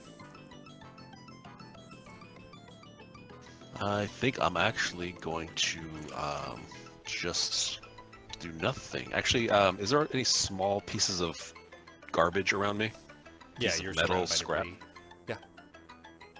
Okay, I'd like to use my fork for the day and eat a piece of the garbage and get some hit points back. Okay. So you're kind of, you take the fire extinguisher and you shove it down under your arm just to hold it still so that you don't lose it, because you need both hands. You take both hands, kind of dig through your bag, one to open it up, the other to dig through it, and you pull out the glutton's fork. And yeah, you grab just a small chunk of just exploded debris, just a bit of a crate that had been blown off, and you take the fork out and you just tap it against it, and it starts to feel a little bit soft almost in your hand. Feels like the consistency of bread, and just start munching down on that. Go ahead and hit the heal on that. The 2d6. 2d6. Ah, shit rolls. Garbage. But go ahead and mark off the use of it. So if you hit the little circle to the left of it, it'll mark it off for the day. You get that back once a day. I don't see a circle anywhere. It's to the left of the glutton's fork on your action tab. Nice. Oh, did you manually roll those? Yeah. Okay. Go ahead, just because it was supposed to actually be the heal effect. So you see you find the glutton's fork under items on your actions tab. Inventory. Yeah, got it. Yeah, hit the on the actions tab, not inventory, but items. You find that right? Oh, got it. Okay, I see it now. My bad. So hit the magnifying glass, and then click the heal button. Ah, got it. Thank you. Yep. Hey, better rolls. All right. Nice. Yeah, then you marked it off. You're good. Okay, so that's done. That if your turn. That's it. Okay. It is tardigrade 10 who continues spinning. Remember, he's just rotating in space because he got smacked in the face with the death knell. But he's spinning and spinning and spinning, kind of spinning on an axe like a ballerina almost, and then smacks into the wall there. And you see him kind of shake his head, kind of a grumpy bear kind of a thing. But he doesn't have any further movement or anything. So Toki's turn. I'm What are you doing? sorry.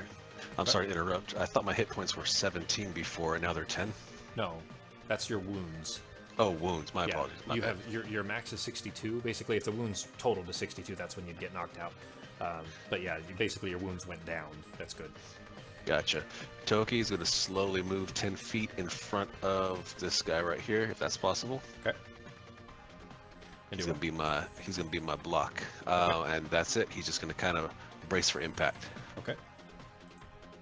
I'm gonna remove these 2 pointers where the extinguishers were. Kiedis' turn. What are you doing? Okay. First, I'm going to move back a bit there. Are you still on the ceiling? Yeah. Okay. You see, since you've gotten a little bit closer, you see that Faith, she is using, she can kind of move herself up and down with her little levitation thing. But she's on the back of a crate that is spinning in space, and she keeps kind of pushing herself further, and every time this crate rotates, she keeps sliding herself back behind it like she's trying to hide behind the crate, like she's afraid of these things. Okay. So it just keeps rotating, and she just keeps kind of moving herself back and back and back, just hiding and hiding and hiding. What are you doing? Alright, let me see if I can hit number 5 with the death knell and see if I can slam him into that barrel behind him. Okay.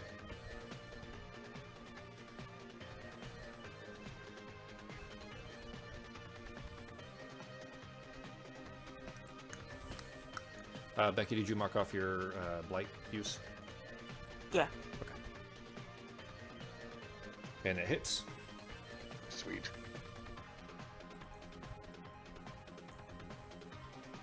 Hell yeah. Nice.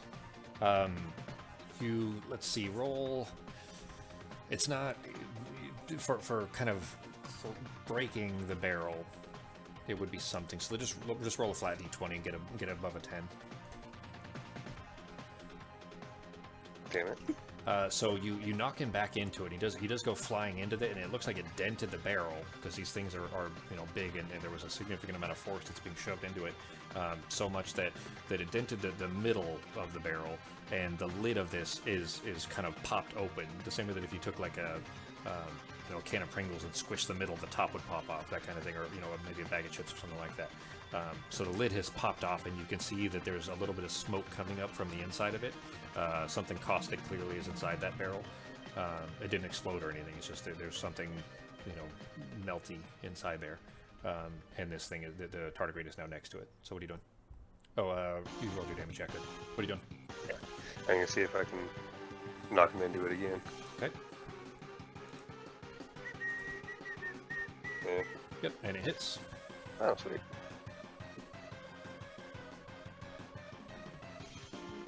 Alright. That's good. 2 max damage rolls, and you'd already kind of pushed him towards it, and the lid opened anyways. This one is he kind of is knocked into it again. I assume you're pushing him again, right? Okay, so he's knocked into it again, and this time it's enough force that pushes him back into this barrel that the barrel kind of like squishing a juice box kind of a thing. Like some of this caustic stuff that is smoking inside there splashes up onto him. It makes a very pitiful, whiny scream almost as this stuff is splashed up onto it. Roll. What is it?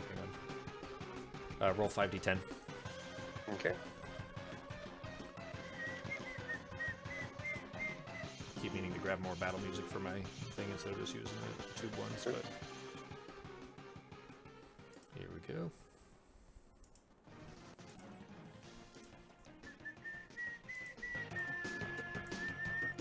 Sweet. As this stuff splashes up onto it, you see this one's kind of slowly stop kicking.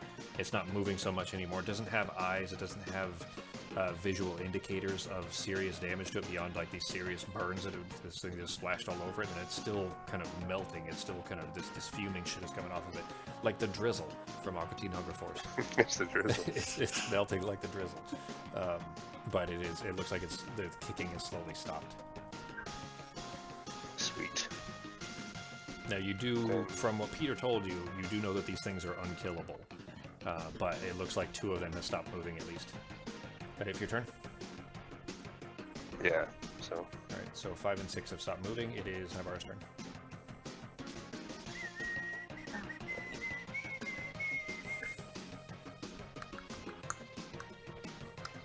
That one's still down. It's attached to the wall, right? The one in the north, number 10? Yeah. He bounced off the wall and is still spinning in place.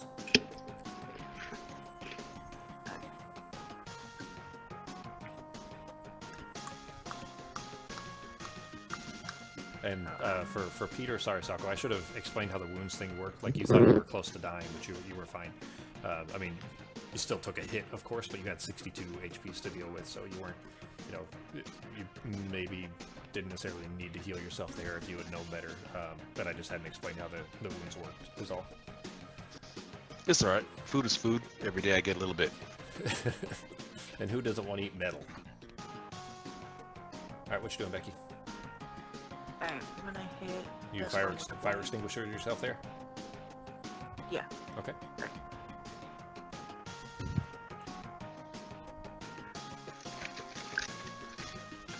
Ooh, okay.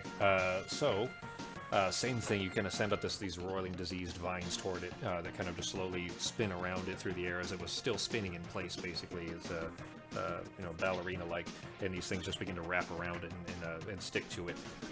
You notice that it seemed more effective this time. It failed its save. Go ahead and roll your damage. Oh wow. And it similarly is kind of slowed, and then the kicking stops, and these kind of diseased vines are still stuck to it, like it's just like octopus tentacles, basically, and it kind of begins to stop kicking, and is no longer moving. Now, but you are still in this room with these three things. They may not be moving, but you know they're not dead. So what are you guys doing? Got a question for you. Yeah. Do we have an approximate weight on these things? I know they're about the size of a dog, but... I'd estimate probably 400 pounds.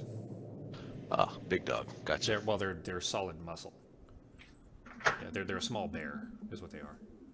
Big dogs, well, really, obviously very big. The dog thing I meant as far as frame, but they are just like ballooned. So similar kind of in shape to a bear, like a big fat bear. Something about bears. Yep. Alright, so what are you guys doing? Alright, well, I actually kind of want to push these guys out where our robot friend is. How are you going to accomplish that? Do I have free movement right now? I can just Yeah, move we're wherever. we're out of initiative. So Ah, I mean, gotcha. you can carefully move yourselves around, yes. Can I the fire position myself extinguishers? kind of about right here and then lay prone, put my feet up against the wall and angle myself behind the thing and kind of shoot the bear out towards the robot friend? Sure. So she, do you give her a warning? Like, because I mean, Yeah, I'm gonna yell at her to get out of the way because I'm gonna spray it with the fire extinguisher to get it out of here. all right. So because she's close to Ketis anyways, she lets go of the crate and kind of buzzes herself with her little levitation thing over to just behind Ketis, and you feel her one kind of humanoid hand, because the other hand is a Mega Man gun ray kind of a thing.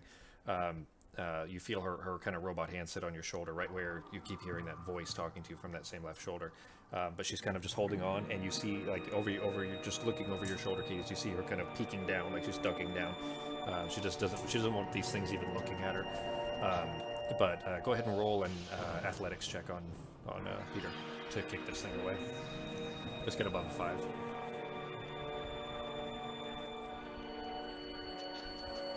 Yeah, you have. Did you roll it twice? Oh, okay. Yeah, it's fine. Either one. Both rolls are fine, anyways. But you kind of kick this thing away, and really there's no difficulty to it. It's still spinning. It's not moving, but it's still spinning in place and surrounded by these diseased vines, and begins to kind of slowly float out. And over time it makes its way out. I'm just going to go throw it out here that it's out of the way. What are Ketis and Ivar doing? Oh, dogs, relax.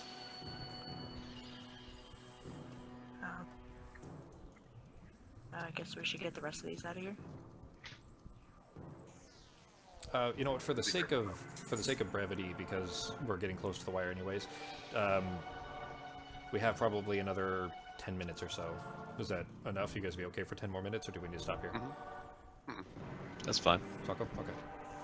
All right. So for the sake of brevity, you guys kind of just carefully, work your way around them, and then throw them out until they're kind of floating out in space. And as you guys were doing this, you did hear well, one, you kind of knew already that that Oliver was around. You know, that he was outside of one of these rooms. Oh, damn it! I meant to change the color there, and I didn't do it.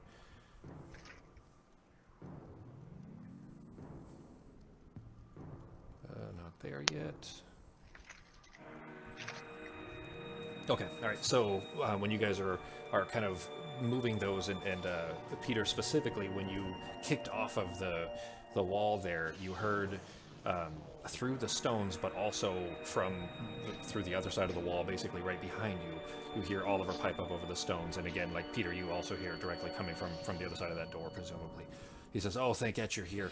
I'm right on the other side of that door, but I mean, I locked myself inside when I went through it just to make sure that bulkhead would keep the virulent crystal from spreading in here. You're gonna need the key. It's in my office. It's on the other side of this floor. So just hurry. It's right over there." He's telling you that the western. Go ahead and remove these guys, but basically he's at the north door. He's right on the other side of the northern door, right where Peter is. But you need the key to get in there because he locked himself inside to keep them outside. And that key is on the western, is in the office to the west. So you going over there? Yeah, let's make a run, see what's going on. Okay. So you guys make your way over there, kind of carefully, still having to, grab the walls here and grab the ceiling there, and kind of make your way carefully beyond until you make it all the way to the end there. The door is over here is very thin crystals, and it doesn't look like it'd be difficult to open. You mage hand it? Yeah, mage hand. Okay. You mage hand it, the door slides open. There's another light curtain there, and this room is covered in crystal. Like the where you're standing is relatively clear, but inside is just like it's almost impossible to even see. You have to step up onto it even to get into that room, but there is gravity on the other side of that room. Do you all go in? Sure. Sure. Yes. Okay. So you all step through. Oh, Faith comes with you guys too, but you all step through the airlock and through the light curtain.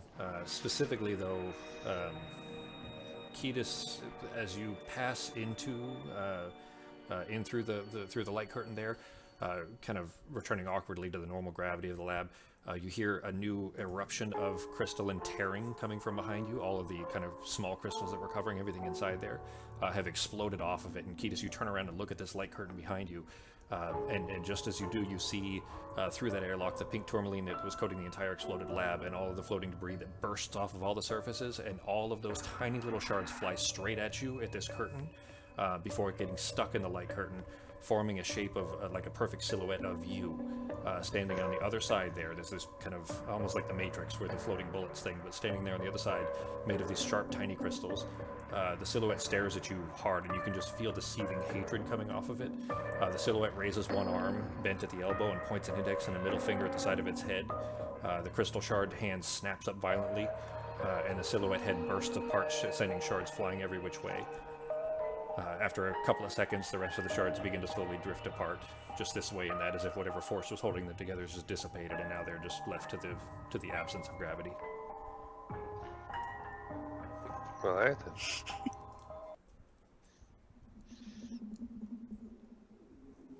All right. Where It's is like the a roll-up toki. Yeah, reveal that room, sorry. Oh, I was already in mask mode. There you go.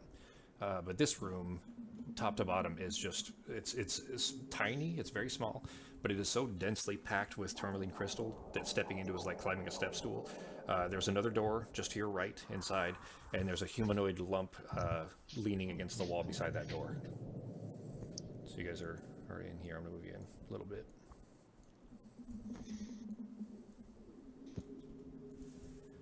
So there's another door to the north, and there's a humanoid shape that is crystallized but leaning against the wall beside it.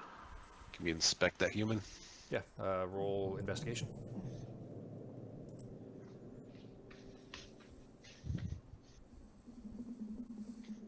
I'm gonna look too.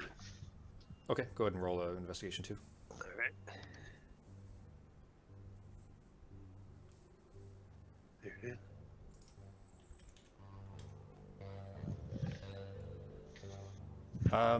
Looking at it, it's hard to make out details. You see small, pretty dwarven shape. Basically, there's a cigar shape sticking out of the face of it.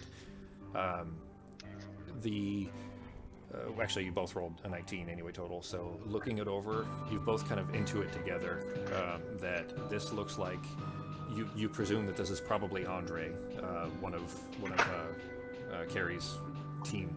It looks like he sat down, tried to have a smoke, and maybe a shard of crystal had touched him through that, and the cigar was kind of breaching his null ring, and he went up, and he's toast. You guys making any noise or anything?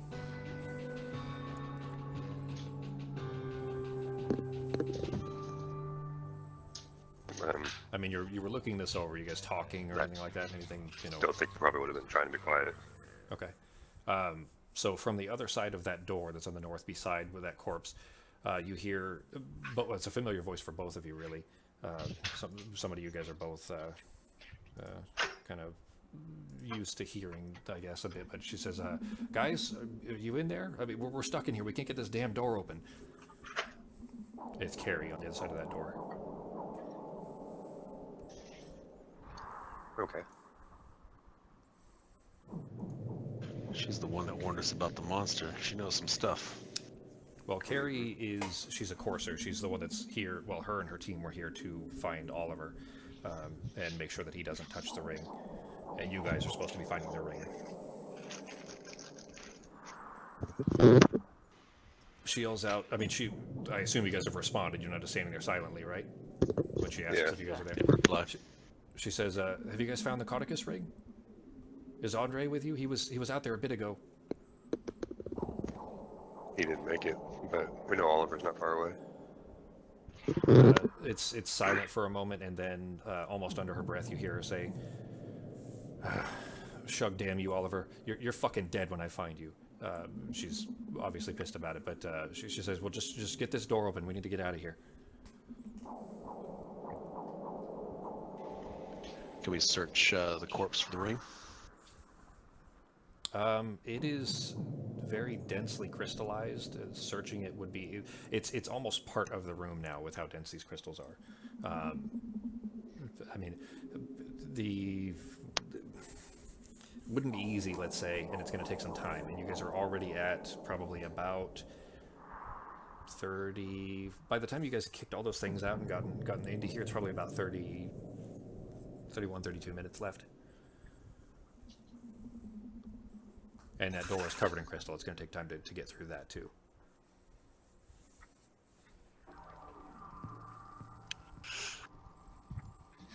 Have we checked the other door yet?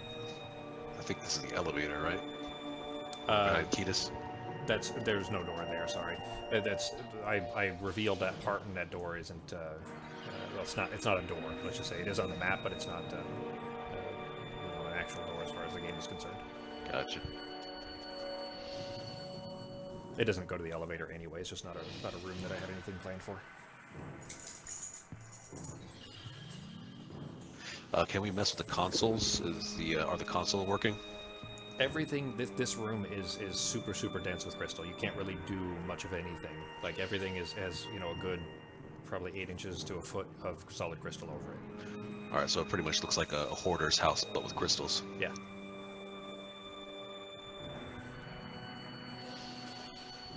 All right, is this where we were looking for the room where the key is supposed to be for Oliver?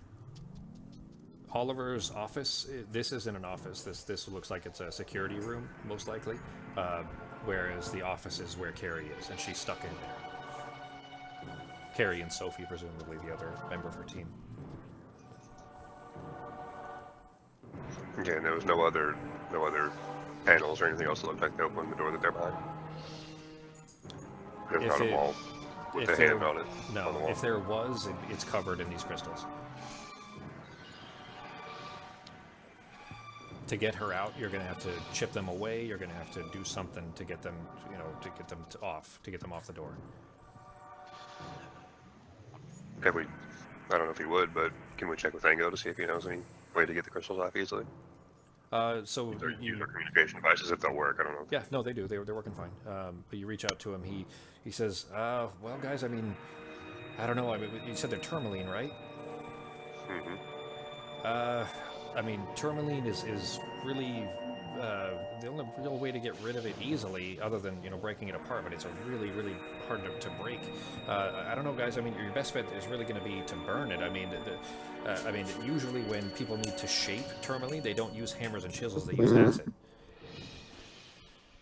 Like if people need to cut it, to make it into stones, they use acid to burn it into the shape they need.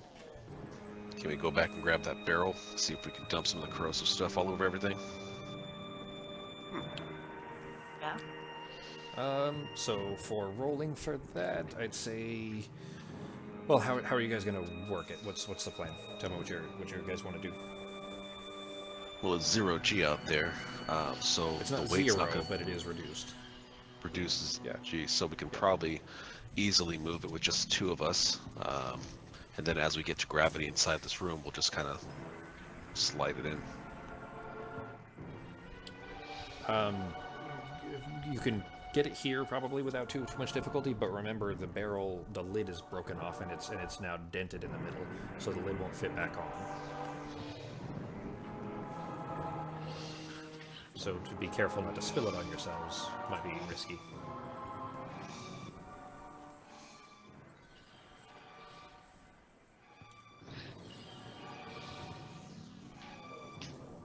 So what's the plan?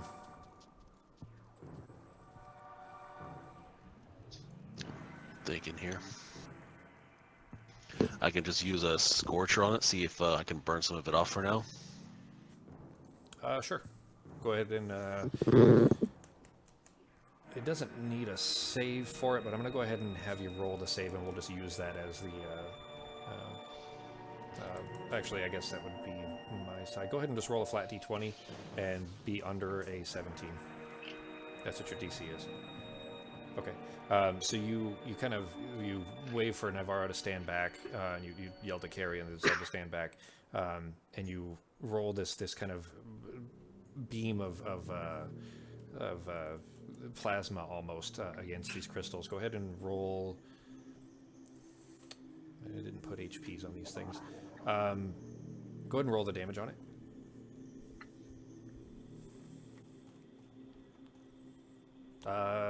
What level were you casting that at? Because did you have any level 2 slots left?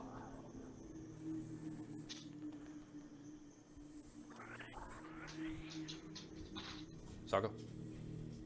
Oh, sorry, I wasn't pressing the button down. 3rd level spell cast. Okay. All right, then it would be 48, I think. It's one extra for 48. every level. Yeah. All right, that's the 3rd dice. 1, 2, 3, 4, 48. Where this kind of beam of plasma cracks through them, it does chip off big chunks of the crystal that come falling to the ground below. They are a little bit dangerous in that, if they exploded up next to you, you could probably end up getting pierced by them. But otherwise, it seems like you have made some headway. It would probably take you, with that, which was kind of middle of the road rolls on, it would probably take you 2, maybe 3 more to burn through it just using that. Anybody have some fire? I have I can. Okay, or I can. I don't know. It's not going to do a whole lot of damage, but I have a cantrip that does a little bonfire, so I can always just get that started. I have a wall of fire. I could technically use my cantrip. I have a firebolt with an infinite amount of cantrips, but Sure. that would take a long time. Well, so time-wise, just in the sake of brevity, because we're getting close to time anyways, we're about at the end. So we'll just say that you guys kind of spend your time burning against this thing. It does take you a good solid 10 minutes, so we're down to about 25 minutes, little under actually. It's called 22. But you have kind of melted away enough of these things. It's not even really melting so much as it is the force from the fire, that the heat that it generates causes them to crack, and then they break off and fall. But you have kind of burned enough of it away, basically, that to get these crystals enough off of the door.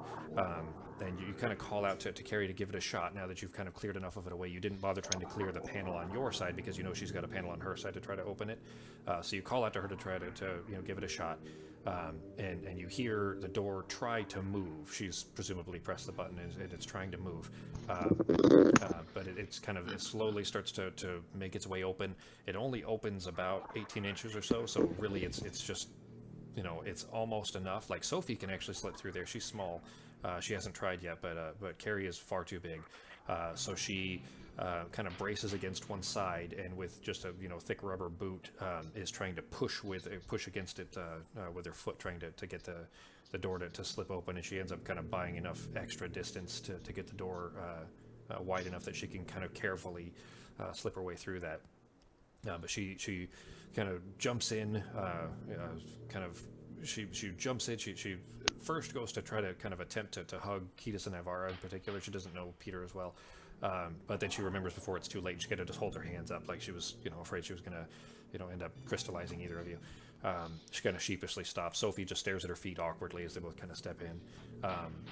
Carrie notices that the pink on, she looks at the Kiedis' hand and she says, "Oh, Kiedis, your hand. I don't know. We'll have to figure something out before we go down. First things first, though, we need to find Oliver in the ring." And she kind of pauses for a moment. She says, she looks over at Faith, who's kind of floating behind there. She says, "Is she with us?" Motioning to Faith. The robot. She says, "Hi, I'm Faith. I'm Oliver's assistant." Carrie replies, "Well, Faith, I've been in this lab tons of times, and I've never seen you. So, all right, well, whatever. Oliver has plenty to answer for already. So let's get going." The room was open. We'll just hand wave this portion that Carrie already had the key with her. It was not crystallized. That room was not crystallized either. It was just the door that they couldn't get back out of. But she has the key with her. Oliver had left it in a door, and they had been in there for a little bit. So, anyways, you guys make it back around to the door where Oliver is, the other side. The door opens to a currently not crystallized room that resembles some kind of a dirty med bay. You see the errant scientist just standing inside, messy hair. He's got a bandage wrapped around his head, dirty lab coat. He looks in dramatically in worse shape than your previous encounters with him. He says, "Edge, finally." But before he can get another word out, Carrie shoves past all of you and bull rushes him. She picks him up by his collar, lifts him up 4 feet off the ground. Through gritted teeth, she growls, "We lost a friend coming to save you, Oliver. Where is the ring?" And so I have a little bit more. We'll just stop it there, because the next part will take a little while. So I think we'll just stop it there, and then pick up next week. And next Sunday, this was before you got back on. Next Sunday will probably be the finale for this arc. So it might be a little bit long. So as long as you guys have time next Sunday, we can start a little bit early, or run a little bit late. It's up to you guys, but it'll probably run a little on the longer side. So maybe plan for like 3.5, 4 hours, something like that. That's fine if it's on a Sunday. Excuse me, if it's on a Sunday, that's fine. Cool. Yeah, if we do a little bit early, that works for me. Yeah, I mean that's fine too. I have about half of that next session already planned anyways, or already prepped out. So I'll just have to finish that up, and then we can start earlier and play as long as it's needed to finish the arc, so that we're not stopping at an inopportune point. Cool. Yeah. All right, guys.